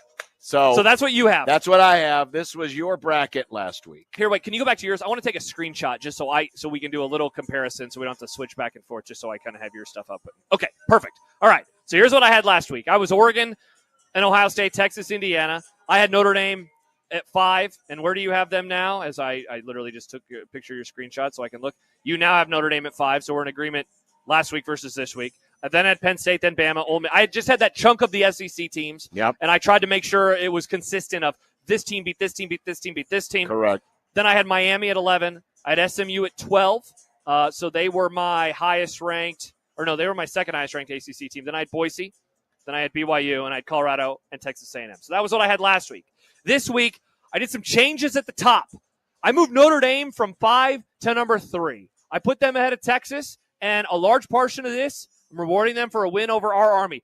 I know that we've been debating a lot, what is resume? Resume for me is a combination of not just ease of schedule, but also what you're doing to teams. They are destroying teams right now, and Texas does not impress me on a weekly basis. Yeah. And you know what? I mean, like, it's going to figure itself out, so it's not that big of a deal. And this doesn't even matter because Notre Dame cannot beat a 3 seed. So in the end, it doesn't matter. But I think that they are the best team that will not win a conference championship. They're going to, in my opinion, they're going to have the 5 seed. I have Texas at 4, but I have them above Penn State at 5. I jumped Georgia all the way up to number 6. So we do have the same top 6. It's just in a tiny bit different order. But we actually have, 3 teams in the exact same spot. I put Tennessee at 7 over Miami. So this is when we start getting a little bit different because I have Miami slightly ahead of SMU. And you know what it came down for me, John? That win over Florida now is aging better by the week. It does look better, doesn't it? It's aging better by the week. It does look better. And again, this will figure itself out. So ultimately not a big deal. We have Indiana in the same spot. I really punished Alabama. I don't even have them in my top 16, and you had them at number 11. I put Arizona State as my number 1 Big 12 team. Am I being too harsh on Iowa State? You have Iowa State at 13. I guess that's not too big of a difference. I have them all the way down. Well, again, I think Iowa State's got the win over Iowa. Yeah, Arizona State, Arizona State has they beat Kansas State 2 weeks ago. They beat BYU this weekend. And while they basically tried to lose the game by being a bunch of idiots, I do like those victories. God, they also, and here's a team, John, that is not in either of our playoff conversations. But I want to give them a shout out. And you have their logo on here. They beat Kansas, and that win is now, in my opinion, very impressive. Arizona State beat Kansas earlier this year. They beat them by 4 points.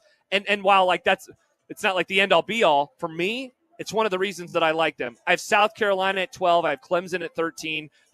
This weekend's basically an elimination game for that, assuming Miami doesn't lose to Syracuse. Then I have Boise, then Ole Miss, and Iowa State. I am very much on fraud watch for Boise, though, man. I think they could lose to UNLV. Tulane is the team that I think would be the best G5 representation, but they have 2 losses, and they're going to need some help. So I don't think they will hot Boise State unless Boise State loses. Yeah. So your top 4 are Oregon, Texas, Miami, Arizona State as far as the seeds are concerned. Yeah. So I would have Ohio State hosting Boise. So which is very popular. I mean, that matchup's been like locked in for a lot of brackets for a long time now. Though if I was to do a prognostication, I actually think Ohio State's going to beat Oregon, and so I think it'll be interesting to see what the committee does with Oregon versus Notre Dame. I guess I just said Notre Dame would be the 5. Probably Oregon would be the 5. My 8-9 would be a rematch of a game we've already seen. That's Georgia-Tennessee. We would have Notre Dame hosting Indiana in mine, and then we would have Penn State hosting SMU. Again, we'll see what the committee does with the losers of these conference championship games, though, because that would be pretty interesting. I'll be honest, man. Like, I want the Southern versus Northern flavor. So this bracket, I hope that it doesn't happen because Indiana going to Notre Dame isn't as fun for me as Indiana playing an SEC team. And Georgia and Tennessee having a rematch is certainly not as fun. I want to see those teams. I just want to see more intersectionality across the country because I think that's more fun. Because it also fits with the debates that we've been having. Yeah. You know? Like, the SEC, I wrote down a question earlier, and I'll ask it to you right now. And the answer is pretty easy in my opinion, but who benefited most from the carnage in college football this weekend? It's Indiana. It's Indiana. Indiana now, like, there's not a debate. Barring a loss, they're in, and they're in because Bama, John, they didn't just lose to Oklahoma. They got destroyed. That was one of the biggest stink bomb performances that I can remember from a college football team in quite some time. Ole Miss, again, loses. Like, it's crazy. They have the Georgia win, which is one of the best wins of the year. But now they have lost to Florida. They have lost to LSU. And they have lost to, who's the other team that I'm forgetting right now? It's another team that's kind of mid. Who did they lose? Who did Ole Miss lose to? Ole Miss, Asleep. was it Kentucky? Kentucky, thank you. Yeah, like, what in the world? How do you, I said it a few months ago or a month ago. I think this season is a precursor for what we're going to see more often, and that is because mentally, you know that you don't have to go 12-0. It causes you to have letdown performances. Every week this year, we have had bonkers results. Yeah. And this weekend was just, it was crazy. It's nuts to see how different the playoff ranking is this week versus last week. It's incredible to me that Alabama just went into Norman and just laid an egg. I mean, kudos to Brent Venables to get Oklahoma to play like that. But man, Yeah. Alabama was in a great spot. They really were, where they could have won. There was still a chance they weren't even going to have to play for an SEC title, but still get into the playoff with somewhat comfortability. And now they've lost all of that. And now at this been point, boxed out. And now at this point, I just, outside of, I suppose, and we don't know what the committee's going to do. Yeah, we need to see their rankings tomorrow. But if the obviously if the SEC is not going to get 4 teams in, How many are they gonna get? then who benefits most? And right now, It's the ACC. It's the ACC. It's Indiana and the ACC who benefit the most. Because right now the ACC, did we both have it? Did we both have the ACC? Let me pull up your bracket. You have Miami. Yeah, you have Miami and SMU. So you have 2 teams from the ACC. Correct. A week ago we said they were a 1-bid league, and now suddenly they're a 2-bid league. They could be now. Again, this is going to bring into question the loser of the about the losing the conference championship game and how much that might affect. I don't know what the committee's going to do, but if the committee agrees more with me and has Alabama still on the cusp, maybe SMU losing or Miami losing in that game, presuming that is the game, could push them back in, but I don't know. Here's a funny thing. Who the ACC I think will be rooting for in that game? If you think branding matters, you're rooting, if you're an ACC person, for SMU to win and then Miami to be the wild card because you think that they'll get rewarded for being Miami. How true is that? I don't know. Yeah. But that will certainly be something that people discuss. What do you think about this comment from Icon? The biggest story in college football is how NIL has basically destroyed the NFL rosters that Bama put together in the 2010s. I would have loved to see this year how they would have done with Saban because they would have been better in my opinion. But the flattening of the sport, man, John, I am really close to just saying it's real and that this is now our new normal. Now watch, Georgia and Ohio State will play for the title. I think Ohio State, if I had to bet today, I think Ohio State would probably be my pick. I even though they're not perfect either. No. But I come away from them. I come away thinking that they can win a myriad of football games. And, there's just some stuff about Oregon, because I think Oregon is the second best team. I think that those are the 2 best teams in the country. And they, in theory, if things would happen, they would actually play in the semis. If the winner of the Big Ten is the 1 seed and the loser is the 5, they would play in the semifinals. But I just, there's something about Oregon that I just can't put my finger on that I'm like, I think that they will lose. They're going to lose in Indy, and then maybe they would lose in the semifinals as well. We're now in a period where it's a lot like what we've seen in recent years with Major League Baseball, what we see at times in the NFL, where it's just get in the tournament and go. And it doesn't feel like there is that team or even teams. Nope. And Texas has issues. And the fact that the SEC, and I got to imagine whoever crafted that schedule, keep in mind, they only play 8 conference games. Isn't that wild? They only play 8 conference games, yet they had so many impactful games where these heavy hitters were knocking out other heavy hitters. And what they weren't banking on were teams like South Carolina coming up and biting folks. Teams like Oklahoma, who had struggled all season long, coming up Auburn. and biting We haven't even folks. mentioned that. Auburn. Texas A&M is not on either of our lists, Right. obviously, because that is, again, one of the bigger stink bombs, too. Auburn has had a whole host of problems this season. And you go, and I know it's a tough place to play. Jordan Hare is very difficult.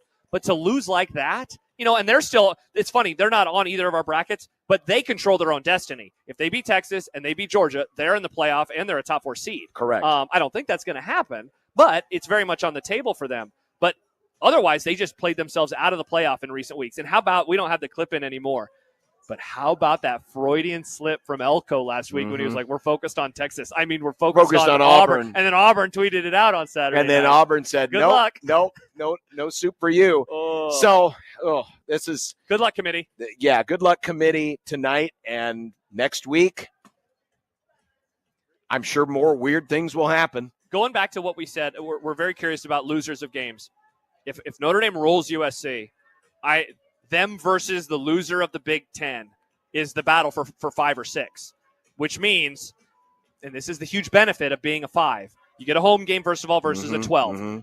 If you win that, you get to play either a G5 team if they hold on, and that would be Boise, or like Arizona State or Iowa State. Like, dude, you got to win the games on the field, and this has been a weird season. But yes. If you're the 5 seed, you feel like, oh my gosh, they're going to be favorites, I guess is how I'll describe it. They would be favorites in 2 games in a row, and then they would be in the semis, and then at that point, you're 2 games away from the national championship. Clones, the 5 seed.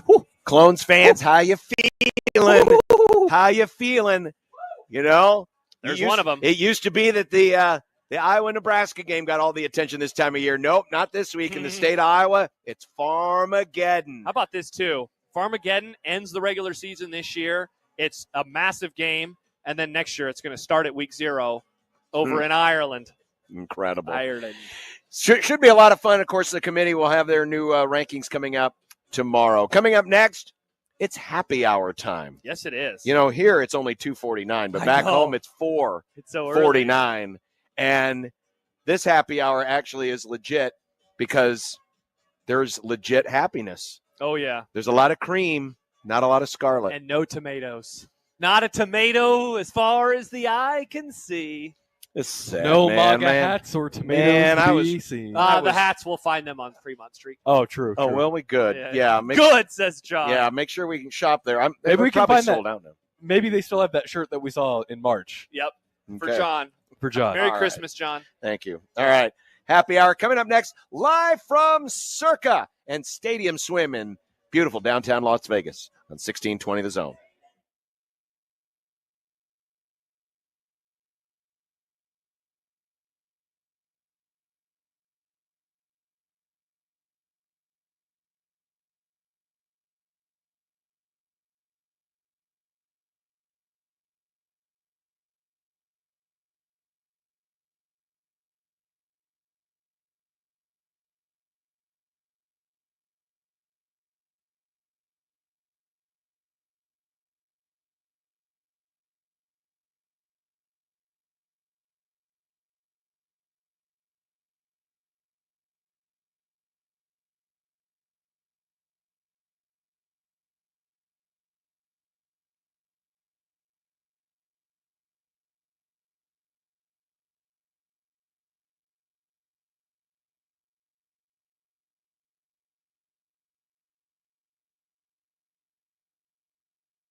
be nice to have a boat. Throw. It would be nice to have a boat. Throw. It would be nice to have a boat. Throw. It would be nice to have a boat. Throw. It would be nice to have a boat. Throw. It would be nice to have a boat. Throw. It would be nice to have a boat. Throw. It would be nice to have a boat Throw. from your mom. The happy hour live from Stadium Swim at Circa Casino Resort is on the air.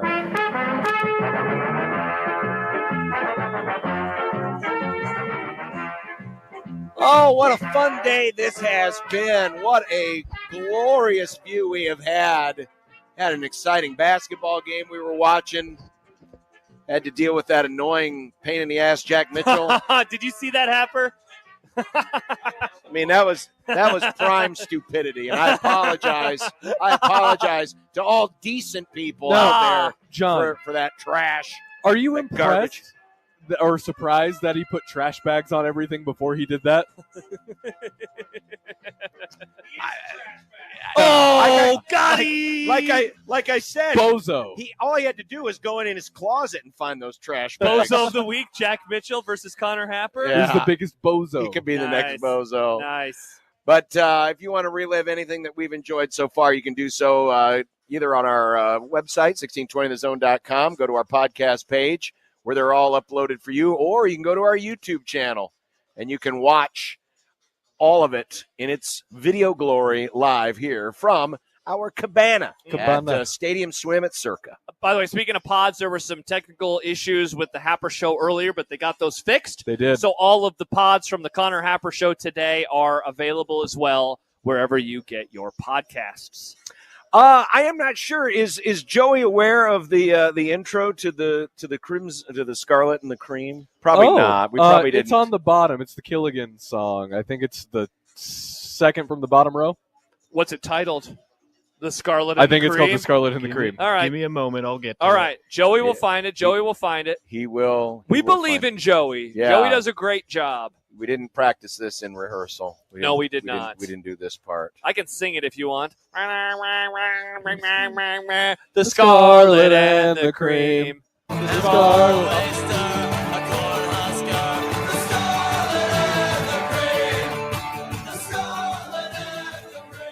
At Circa.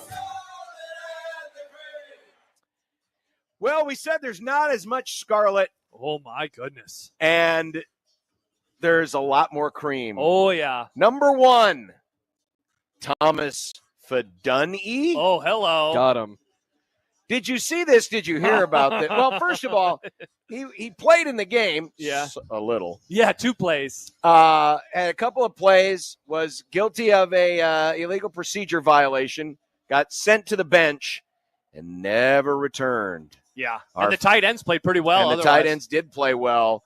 Lyndon Meyer had a catch, and, of course, Gus Johnson's favorite Nebraska tight end, Bo Richter, had a had a catch as well, and they stayed in the game. We never saw 24 again. The reason why the inscription on the graphic says Thomas Fidunny, did you see this? Did you hear about this? Oh, yeah. So when Husker Max put out their tweet after the game with the link to Matt Rule's post-game press conference, a Shirley Fidunny, who must be, we assume, some kind of a relative. I would guess so, given the last name is Fidoni. Not a common last name. Yeah, this is not, by the way, we don't know what the relationship is. It's Do not believe it's the mom, It is though. not the mom. Not the mama. It is not. Nice. It is not his mom. But a Shirley Fidoni responded, I want to know what is the deal with not playing Thomas Fidoni, your first string tight end. Wrong form of your. Yes. And doesn't even see the field that much. Congratulations. You finally broke him. Hope you're happy.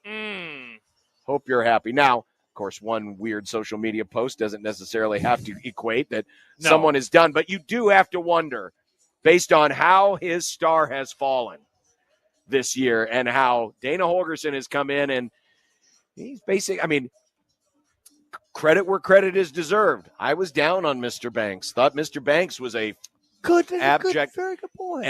abject failure. But the last 2 games, he has responded. He has responded to the criticism. He has responded to the challenge. Hey, you block or you don't get the rock. And he has done that. I don't know where Thomas Fedoni went sideways with this group, but he obviously made a mistake. Obviously, there were things in his play that weren't impressing Dana Holgerson, and he never saw the field again. Beringer fan writes, just could be a screen name and is no relation at all. I've confirmed that is his aunt. Some people, I feel like they just want to argue about I'm not saying you. I'm saying it's a Beringer fan. It's a relation. I put this on the list, get the tomatoes. He will not be on the roster next year. And I feel like that all signs have been pointing to this for a while, and it's probably going to be best for all parties. I'm with you. Like, shout out to them for saying that's a mistake. That's a mistake for a guy who's been around for quite some time. We're not going to allow that mistake to happen again. And then the next one on here, and it's really a projection forward. It's called Big Johnson Troubles. Oh, no. Wait, what is this about? It's about Caleb Johnson. Lyndon B. Oh. He is the star running back of the Iowa Hawkeyes, leading rusher in the conference, 1,500 yards, 21 touchdowns. He is the next task for Tony White's defense, which has had its issues in recent weeks. And I was going to run some more because they're down to basically their 5th quarterback. Yeah, is it going to be McNamara again? What's going on this weekend? I have no idea. What's happening this weekend? But we do know this. Caleb Johnson will run it and run it a lot. So the other thing on the Scarlet for me is looking ahead to Big Johnson problems. Nice. Google Big Johnson, Nick, and see what happens. Oh, that's the work computer. Sorry. Did you hear my Lyndon B. Johnson joke? No, I missed it. There's layers to that one. Oh, I've seen this and heard about this. We're basically, John, on the same wavelength. My second one was the librarian. That's Thomas Fedoni's nickname. Obviously, we don't have to hit on that anymore. Big play defense. So what you just mentioned, how about this? So on Friday in Keys, I mentioned that Wisconsin entered the game with 30 plays of 20 yards or more. 5th worst in the entire country. They had 6 of them versus Nebraska. So now, if you do the math on the whole season, 16% of their big plays have come in 9% of their games. Pretty interesting now, given what we saw. So I'm just worried about that. I'm worried about that. It has become a problem with Nebraska more and more. The game, as cathartic as it was, I'm with Mitch on the amount of catharticism it was filled with. Catharsis. Catharsis. Thank you, Nick. Yeah, I only speak for a living. Catharsis. But like the defense, they ruined the party just a tiny bit in the second half, in the 4th quarter, because, I mean, there's one point. What's the score get to? It's 34-10, I believe. And so after that, Nebraska's they're outscored 15-10. Not that big of a deal, but it's just like it could have been just a little bit more fun. But Wisconsin was able to get some big plays. So that's going to be something to keep an eye on, as we start looking ahead to the game on Friday. And then it's the cream team. I guess it's okay to panic. Oh, so are you? Wait, so I'm on the cream team? No. Oh, Matt Rule's on the cream team. Well, no, this is more generally panic speaking. Is on the cream team? The Panic, concept of panicking? Panic is on the cream team because I thought the move felt a little desperate by Matt Rule to literally just bring a guy in off the streets who had never worked with this team before and have him call plays. As adept as he is at calling plays, it was such a very unorthodox move that it felt like a panic move. Well, it obviously paid off. Again, all they needed was to win that one game out of their next 3, and the move would have looked like a success. But it's not just that. It's that the offense did play their best game of the season in a moment where there was a lot on the line. It was the last home game for the seniors, and a team and a quarterback especially that had not looked very comfortable the last few weeks started to look like his old self again. Number 2 on the list, in all caps, Emmett. Nice. 198 total offensive yards, and not just that, but the shiftiness, the moves. Dude. He, I made the comment last week that this team has a lot of they got some singles and doubles hitters at running back. They don't have home run hitters. And I still don't think they have home run hitters, but I'll tell you, the way Emmett was playing, he was trying his darndest to swing for the fences. The spin moves, getting guys out of the way. Spin cycle. The spin cycle, but catching balls out of the backfield. Yeah. He looked like clearly the best running back. And that's not to say that Dowdell had a poor game. He rushed for 3 touchdowns. Yeah. But you really couldn't take Emmett off the field for very long because he was having that positive an impact. The next thing on the cream team, Confidillin. Oh. Not confident, Confidillin. He looked confident again. He did. He looked like the Dylan, the prince that was promised. And then, you know what? What? We need to give some love to Uncle Don's boys. Whoa, I think the officers would disagree with you on that one, John. Well, the officers can disagree all they want, but Uncle Don's boys came to play. As we pointed out earlier, there were zero tackles for loss. Not a single tackle for loss. Mm-hmm. You have to go back to the Miami game a decade ago, the last time Nebraska didn't yield a tackle for loss, and only 3 havoc plays. And listen, Emmett couldn't do it all by himself. Confidillin wouldn't have been confident if he would have had a lap full of Badgers in front of him all game long. You don't want a lap full of Badgers. You don't want a lap full of Badgers. Full question. Very dangerous. Very dangerous to have a lap full of Badgers. Uncle Don's boys getting the job done, doing an excellent job on the offensive line on the cream team. And Kai, I guess referencing the point that you made. Yeah. So this was the video.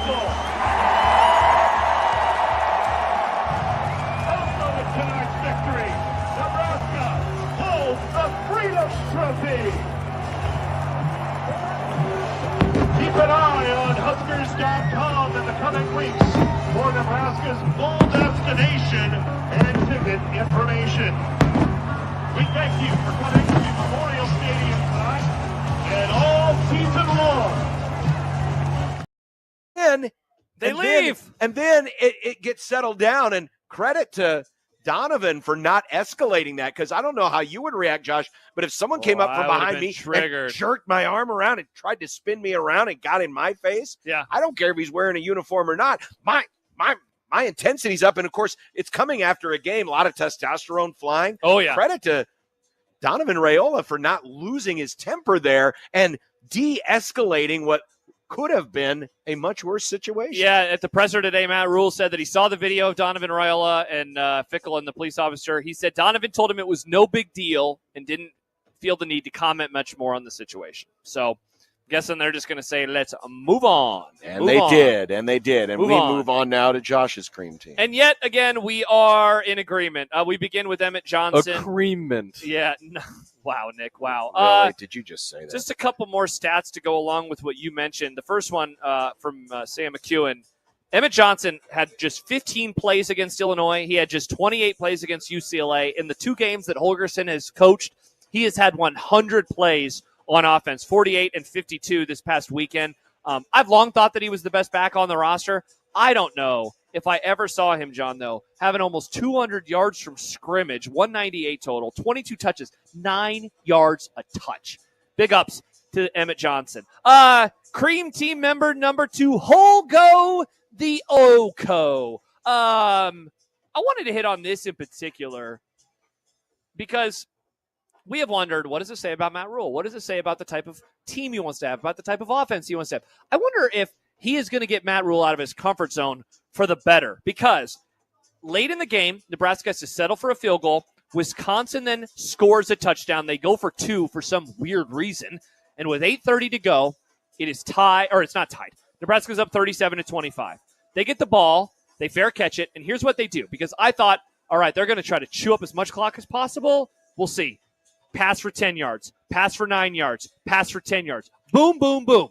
They go right down the field, and it's all very – the first pass maybe not so much quick. He rolled out. He got the ball. Was that the one to Borkacher? But the second one, a quick one to Barney. So they're moving down the field. Then they rush for 8 yards, and they get an unnecessary roughness on top of it for 15. So it's another first down. Then they rush for 4. Now here's where it could have gotten a little squirrely. Incomplete pass on a play that should have been caught. Incomplete pass again, but that was the roughing the passer on Dylan, so they get a first down. Then they rush for 1. They rush for 4. They get the face mask. So a third unnecessary roughness penalty on them. Then they're at the 2-yard line. They rush for 1. They rush for 1. They score a touchdown. 3 straight passes when I think Wisconsin, and I know I was expecting a run. Then they run the ball a lot. They get some penalties that help them out. and they finished the ball on the ground. I think that his unpredictability was massive for Nebraska in this entire game. Dylan Raiola, my backpack's not next to me. Dylan Raiola's first down passing numbers were ridiculous. It was something like 16 of 18, close to 200 yards. Wonderful job by Nebraska's new offensive coordinator.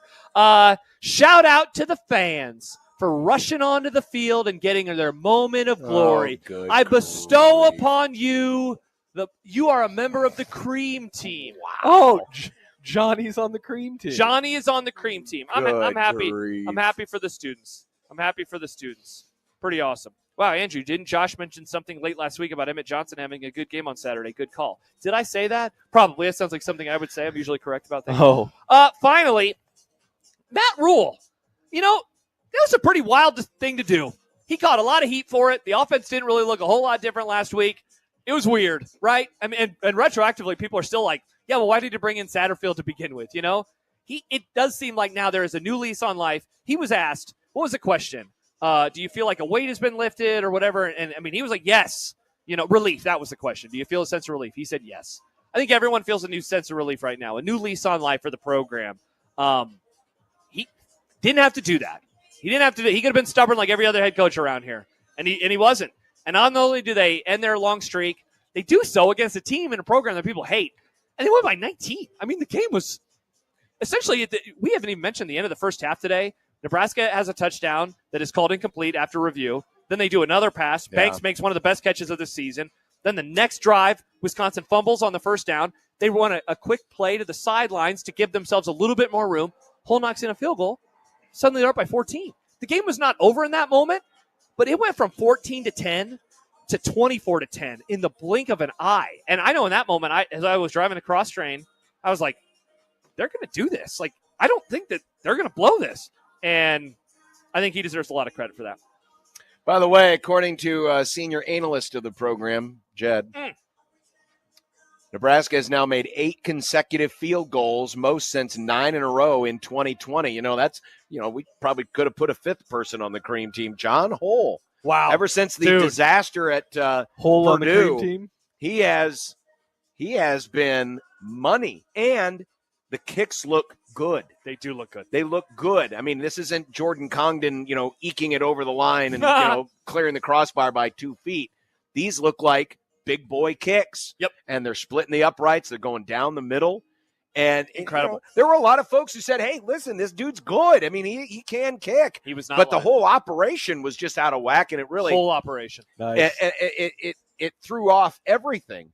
But now everything is down. And if you notice, Buschini still is, he's still having to reach up there and grab it. The snaps aren't perfect yet, but it seems like they found some kind of a rhythm there. They're getting it done. I know Hull missed the extra point against USC, but he's now made what?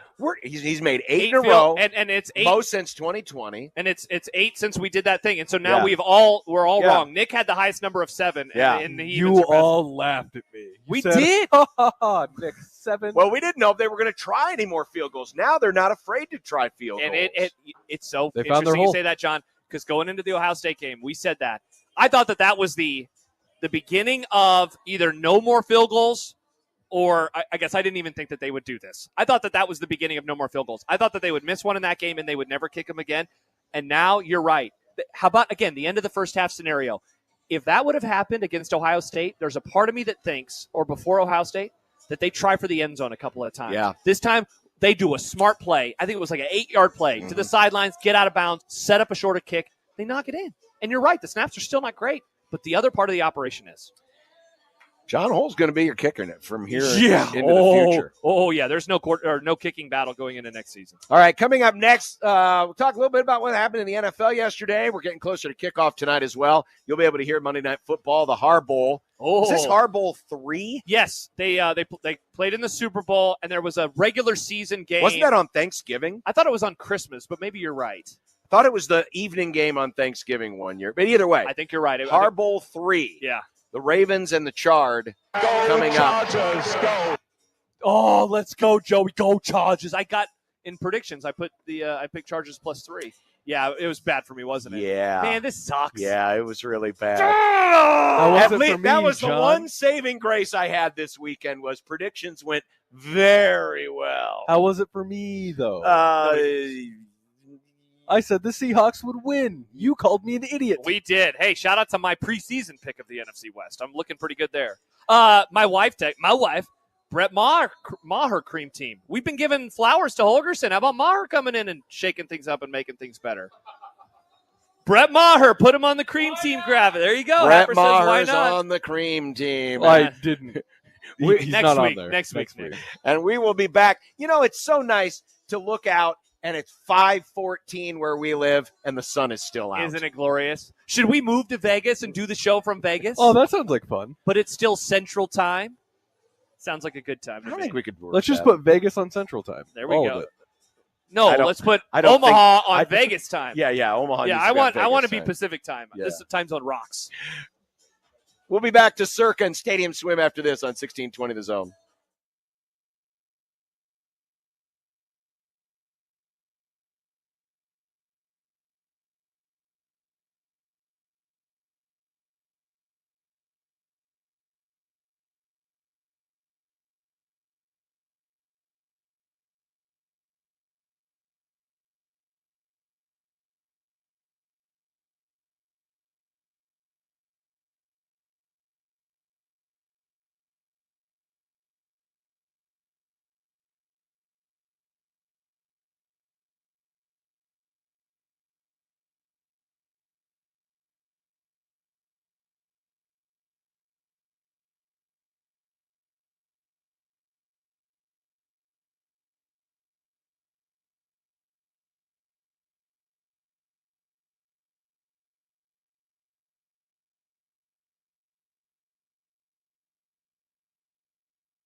Back here at Circa, Ravens a field goal favorite, according to the big board. I wish I had a good feel No, it's 3 even. Yeah, I saw that. I just saw the little thing next to it, and I just assumed it was the hook. Yeah, 3 even.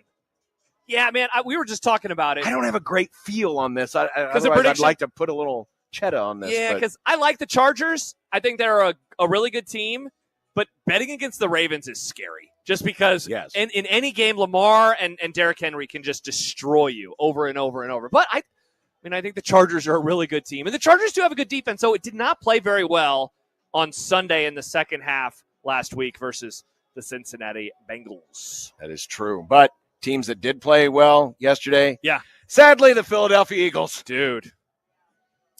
Especially in the second half. I do not like this development, Sean. I am very much out on this development. The Lions are the best team in the NFC. The Lions are the best team in the NFL. But as someone who has been watching football my entire life and has seen teams that have, let's just say, bad juju hanging over them, I can imagine watching an NFC Championship game where it's like, oh, Saquon Barkley, and the Eagles are already up by 2 scores in the first quarter. Yes. Can't you just see it? Absolutely. It is. Happer and I were talking about this yesterday. It is unreal how little money they had to pay to get Saquon. That the Giants released him like a bunch of idiots. It is crazy. And let him go to a division rival. Let him go to a division rival, and now he's already broken the record for most yards from scrimmage for a team, a guy moving to a new franchise. He's on pace to break the record now because of the 17th game, but still, he's on pace for over 2,000 rushing yards. And he's doing it for a team that already had a great offensive line. And had two great running receivers. Quarterback. I mean, there's so good tight end. This team is really, really dangerous. But yeah, that scenario you painted in January with, everyone thinking, oh, this is it for Detroit. Philadelphia. You know what?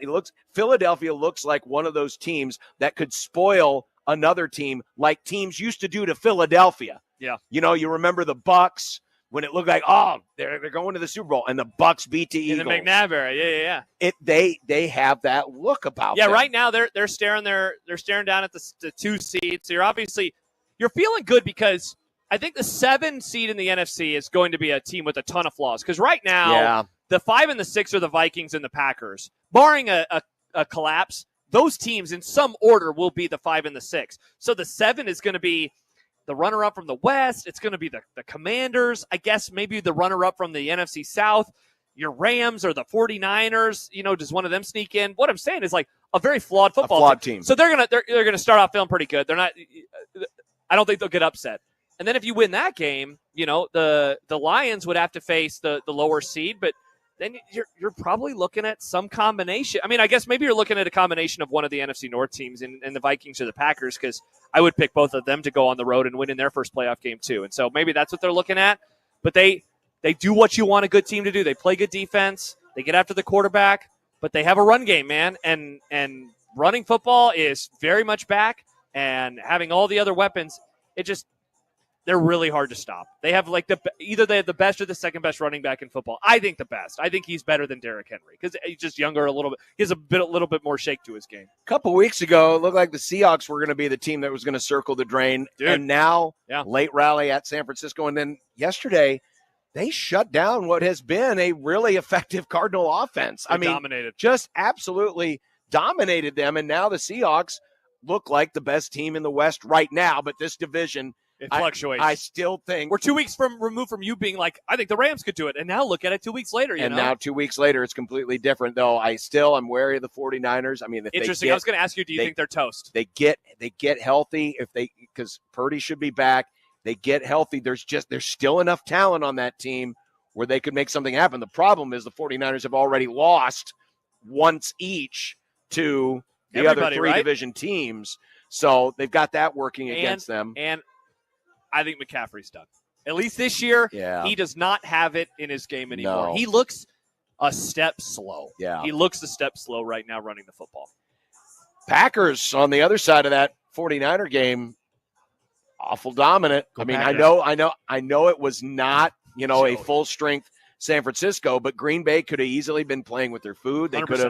could have, messed around a little bit. Did exactly what they needed to do. Jordan Love could have thrown, 3 more interceptions, but instead, no, they were He actually ended a streak of 8 consecutive games with an interception. So he played a clean game yesterday.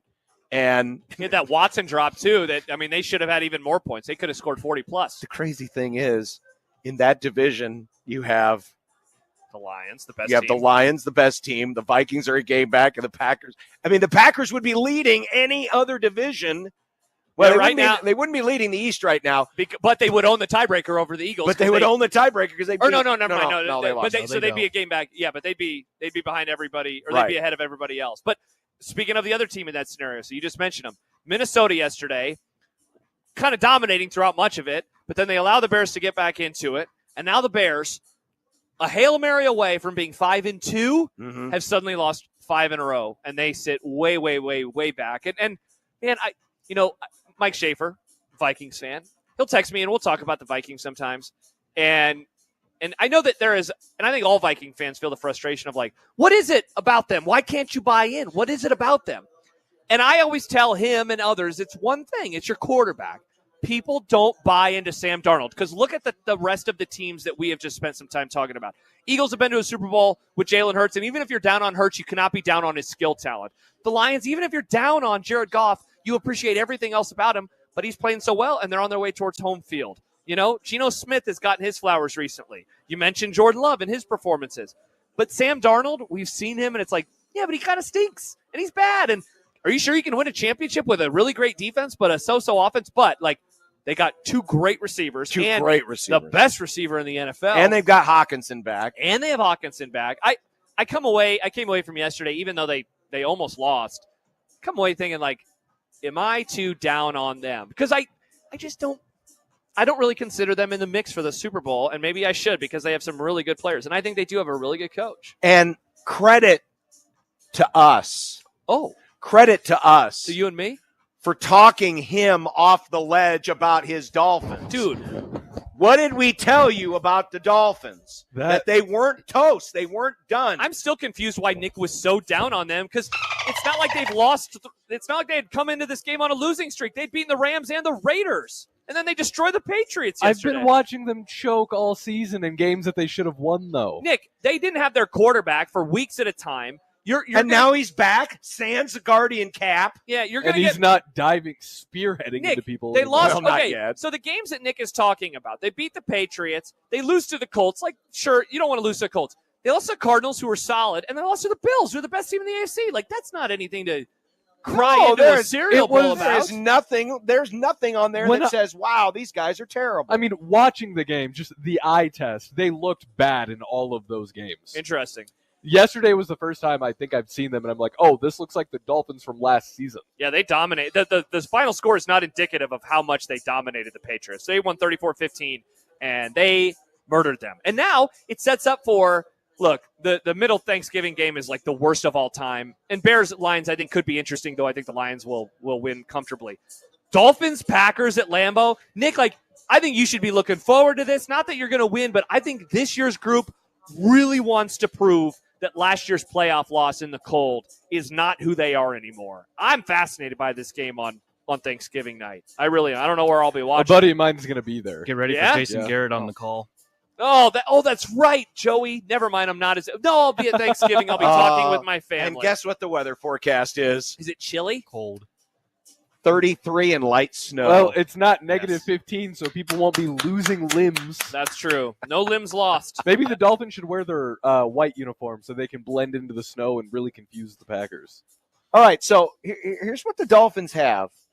Just the next 6 games. By the way, you're 1 win away from bowl eligibility. So good. But after Green Bay, it's the Jets. Yeah. Easy peasy. At Houston. Dude. San Francisco. Yeah, mid. At Cleveland. Mid. And then the Jets again. Oh, my gosh. Nick, you should be feeling pretty good. I don't know. The Jameis Browns don't seem horrible. Now, the problem is the Broncos have been getting hot. Broncos are good. So you're going to need some help. But the Dolphins are going to make the end of the season interesting. Is Purdy going to be back by that game? I would assume so, yeah. Because that's 4 weeks away. Yeah, people forget we're the reason Purdy exists.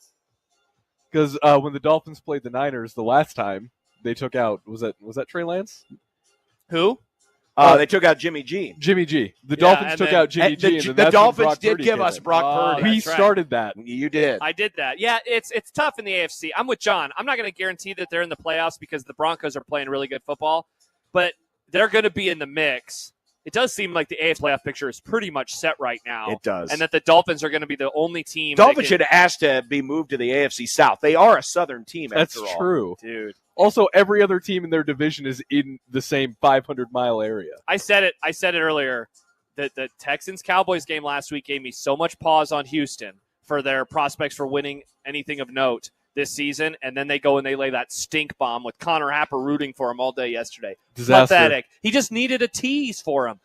Multiple comments coming in about Sam Darnold, by the way. One of them from my wife, who says, are we sure Darnold isn't Geno Smith, but a couple years later? Silly tweets in, hello, Silly, and says, Darnold is one of the best arm talents in the league. No one is out because of him. Defense is the only question. That's fascinating because I think their defense is good, and if I'm going to be out on them, it's because I don't trust their quarterback. Maybe, to go back to the original message, my priors on him are underachieving first-round pick. He stinks now, but he has a really good offensive coach at his disposal. He's got a really good offensive coach. Dumb interceptions so much, Yeah, you know? he does. He really does. All right, coming up, we've got some content. Oh, what do we have in content today? Well, we're going to find out because Nick's got all of that content there, and then I can't wait to give it to you. And then a what's for dinner because we'll all know what everyone is having for dinner. Well, later tonight because we're having dinner. We're having dinner together. Yeah. Let's see. Coming up in content, there was something stupid we discovered in the Vikings-Bears game yesterday. Oh, perfect. That was silly. Oh, no, disaster.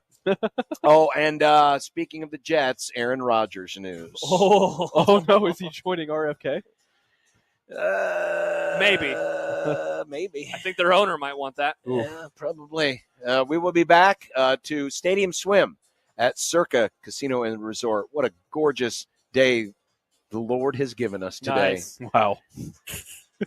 And I will rejoice. No, wait, is that how it goes? Meanwhile, I don't know this is the day that the Lord has made. So I don't remember will him. rejoice. So I will rejoice. there's been a couple of dudes in the pool here. The dude here in the heavy winter coat has been hanging around all day. He's chilly. He's just got a puffer jacket in the pool. But like constant, just hanging. Like, what are you doing, bro? Hanging out, John, watching games. Vibes, John. Yeah, watching college hoops, Colorado. He's got his back to the TV. What are you Well, talking he about? had his face to it. I don't know. He's just talking to his friends. He's saying, "What's up, man?" All right. People have friends, John. It's normal.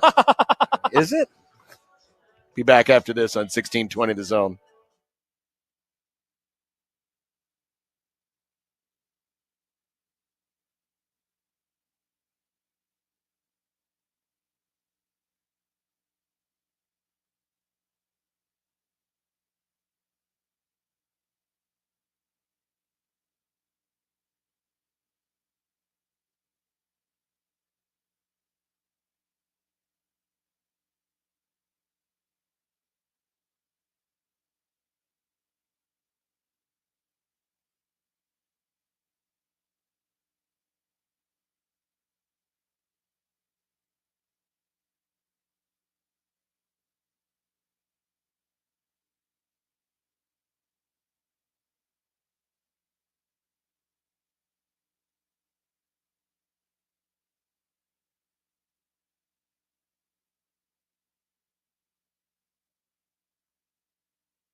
I made you some Unsportsmanlike content.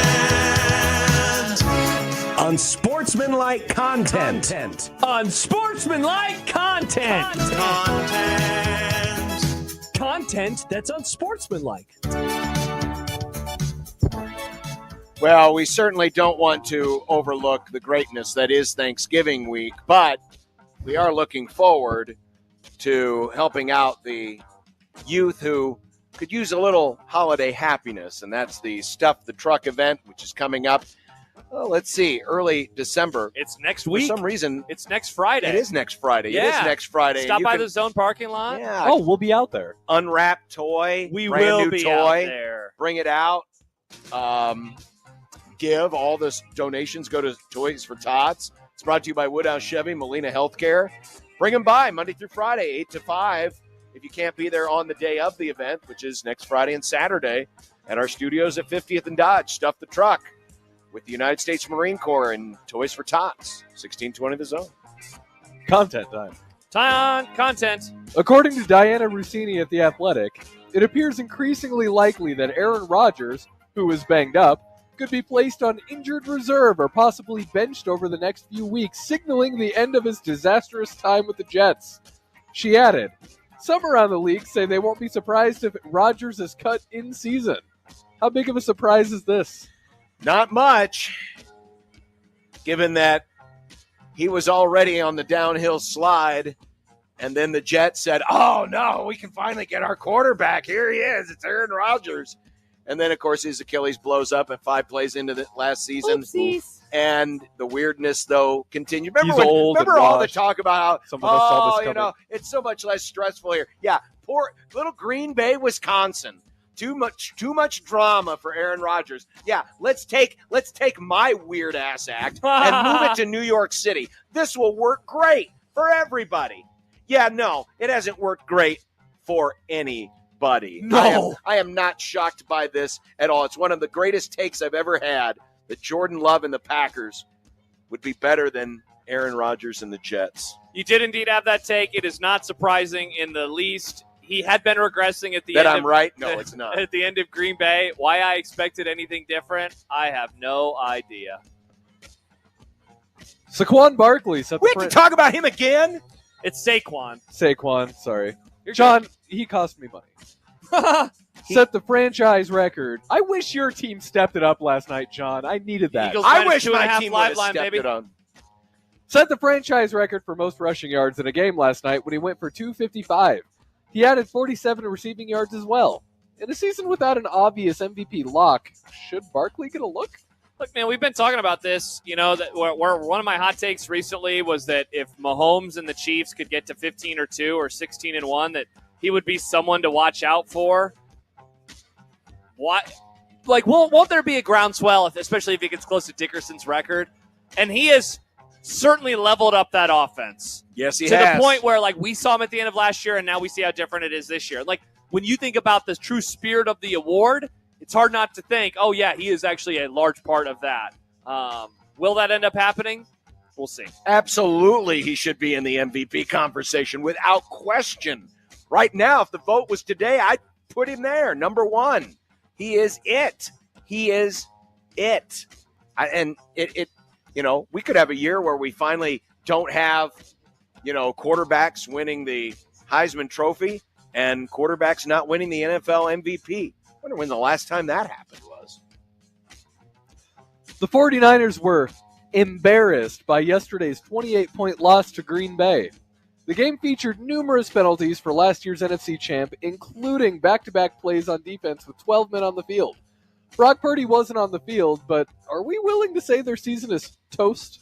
I'm not willing to say it yet. I still don't trust them enough. And there's another twist coming in the wild up and down year that is the NFC West 2024. So, no, I'm not willing to say that their season is toast, but they did not look good yesterday. I will be the brave one to say that the 49ers are bad. And speaking of smart people, John, smart people told you this back before the season. They said they were too healthy last year. They're not going to be healthy this year. They're going to have a Super Bowl hangover. This is the personification of a hangover season that we are seeing right now. To the point where 49ers people want to fire Kyle Shanahan and give him to the Dallas Cowboys to turn the franchise around and win a Super Bowl like the good Lord intended. Deranged Cowboy fan syndrome just came back in big time. Let's go, baby. Big time colors. You should have seen the look on his face when they had that, what was it, the kick return? Devontae Turpin? Yeah. Walked on up the stairs. He was trying to soak it all in. But only the Even though I had dumbass my- Cowboys could give up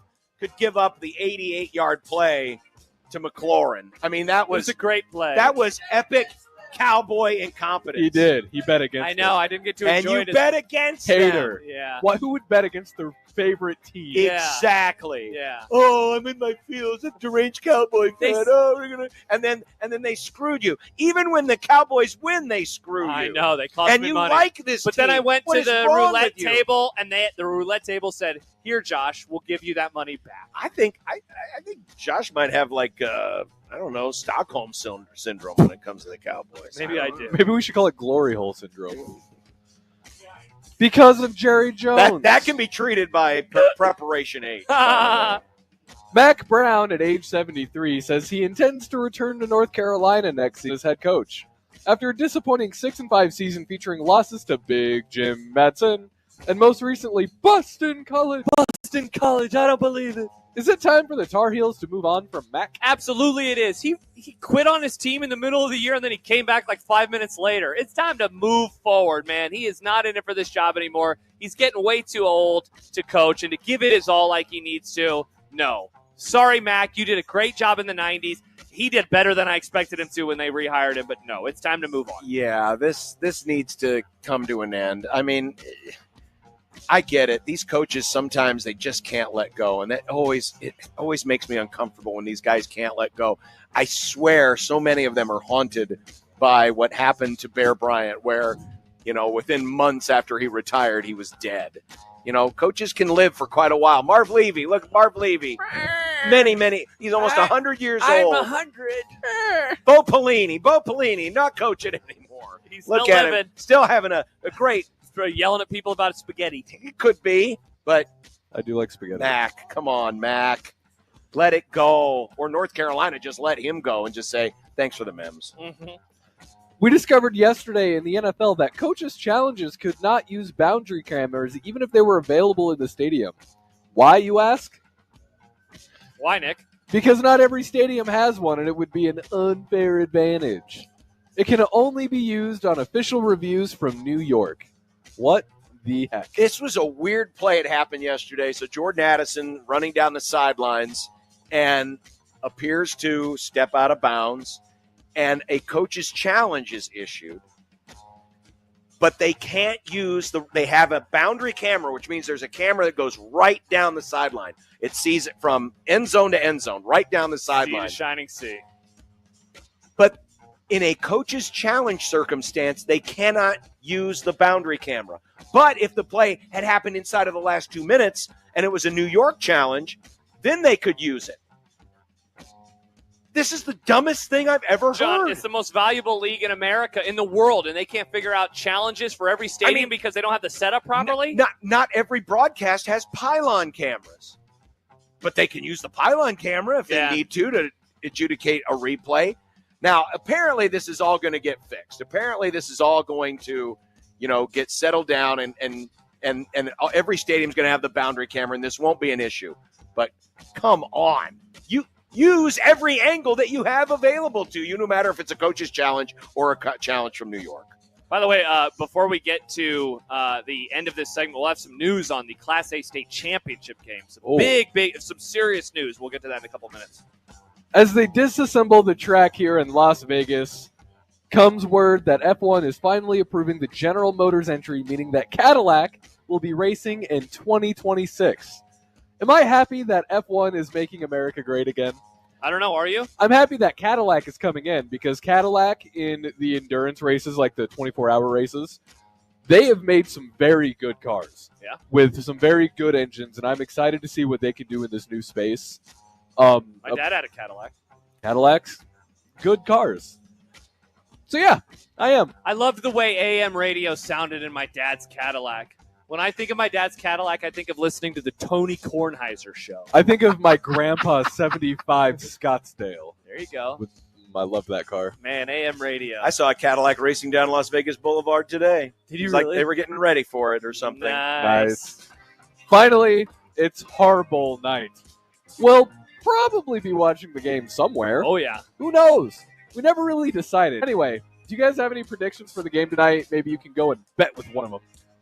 Well, I said it earlier. I'm worried. I picked the Chargers in predictions plus the 3, but it's always scary going up against Lamar and the Ravens. And can I really see the Ravens losing 2 in a row and falling to 7-5? Right, that's what their record would be. Yeah. That's hard to imagine. So right now, I'm just thinking of anytime touchdown props. I don't have anything on the game at this moment in time, but probably have a little action because it'd be fun too. Yeah, I picked the Ravens in predictions. I don't know. I'm not sure which way I want to go, if I want to actually put any investment on it or not, because I don't have a great feel for it. These people in Vegas, they really know their business. They do. They're pretty good at They're things. pretty doggone good at That's why it. the buildings are so tall. But Josh, as you mentioned, there is developments regarding the Class A championship game with Omaha West Side and Millard South. Yeah, so that game is tonight, Class A state championship, and Stu Pospisil of the World Herald just reported that Paul Lamanji, the head coach of Westside, he is hospitalized with an undisclosed medical condition, and he will miss the game tonight.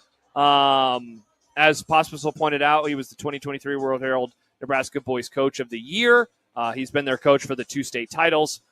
Recently, 32-game winning streak, but he will not be on the sidelines tonight at Memorial Stadium. Wow. Big news. Yeah, it is. So Hopefully hopefully everything's okay with Coach Lamanji, and he'll get well soon. And man, that is tough. What's for dinner? What is for dinner? What's for dinner? We'll scan the menu when we come back. Perfect. On 1620 The Zone.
When you knock us down, we're going to get up, and on the way up, we're going to bite a kneecap off. Crust is good on your pizza, not your ass. I will eat your ass first. He's tough as a Woolworth steak. And then it's going to take 2 more shots to knock us down.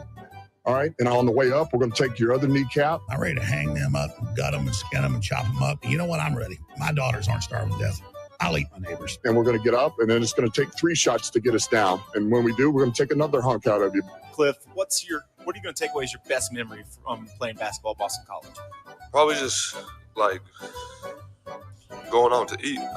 Well, all you boys, you had your lunches today, your little chicken fingers and your pot roast sliders. I didn't have any lunch today. Oh no, you got to be starving, John. I had a McGriddle and a hash brown this morning. Oh, come to Vegas, get McDonald's. Interesting. How come John's not getting yelled at? Oh, yeah, people are very curious if you're eating weird crap. Well, there wasn't many great options at 7 o'clock this morning. Interesting. It's almost like when you go to Chicago and you have to eat really quick before the show, and the people that you're staying with just stop by and get a sandwich from a place. It's not something to get made fun of for. It's just you got to eat so you can survive. Oh, interesting. The point, though, is that I am hungry. And, and so we had a restaurant recommendation. From Steak and Shake. It's just right down the street. Hey, I'm a Steak and Shake Mark. I've never been. Mark, I love it. It's great.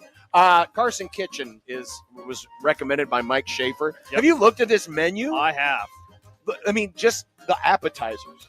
Yeah, they have chicken skins. I had that last night. It was great. Yeah, Josh is big on chicken skin, though. They have hot dog burnt ends. Oh, hot dog. We can do a hot dog. Deviled video. eggs. They have deviled eggs. Gyro tacos. Did you notice the shrimp, on the meat and fish side, the chicken thighs with the Alabama white barbecue? I did. I've had chicken a lot because I was thinking, ooh, Secret Sunday chicken sandwich. I'll probably do a burger. I've been also craving a burger. I mean, this whole segment might as well be entitled "What's for Dinner?" For Josh, it's chicken thighs and baked potatoes. You might as well continue the streak and keep eating chicken thighs. You think they'll let you get a baked potato? Keep the bit going. I could ask him, Nick. Hey, do you guys have Did you baked look at the potatoes? menu, Nick? Do you know what you? No, I don't. I didn't. All right, well, probably look that up. Happer, have you peeked at it? The Brussels sprout Caesar salad. Wow, little greens in your I life, do huh? like Brussels sprouts. That sounds good. Oh, that's right. It's off the menu. Happer only. Wow. I order it first, then you won't get it. Listen, Brussels sprouts Caesar with Parmesan what is lardon, and bacon fat crouton. Hello.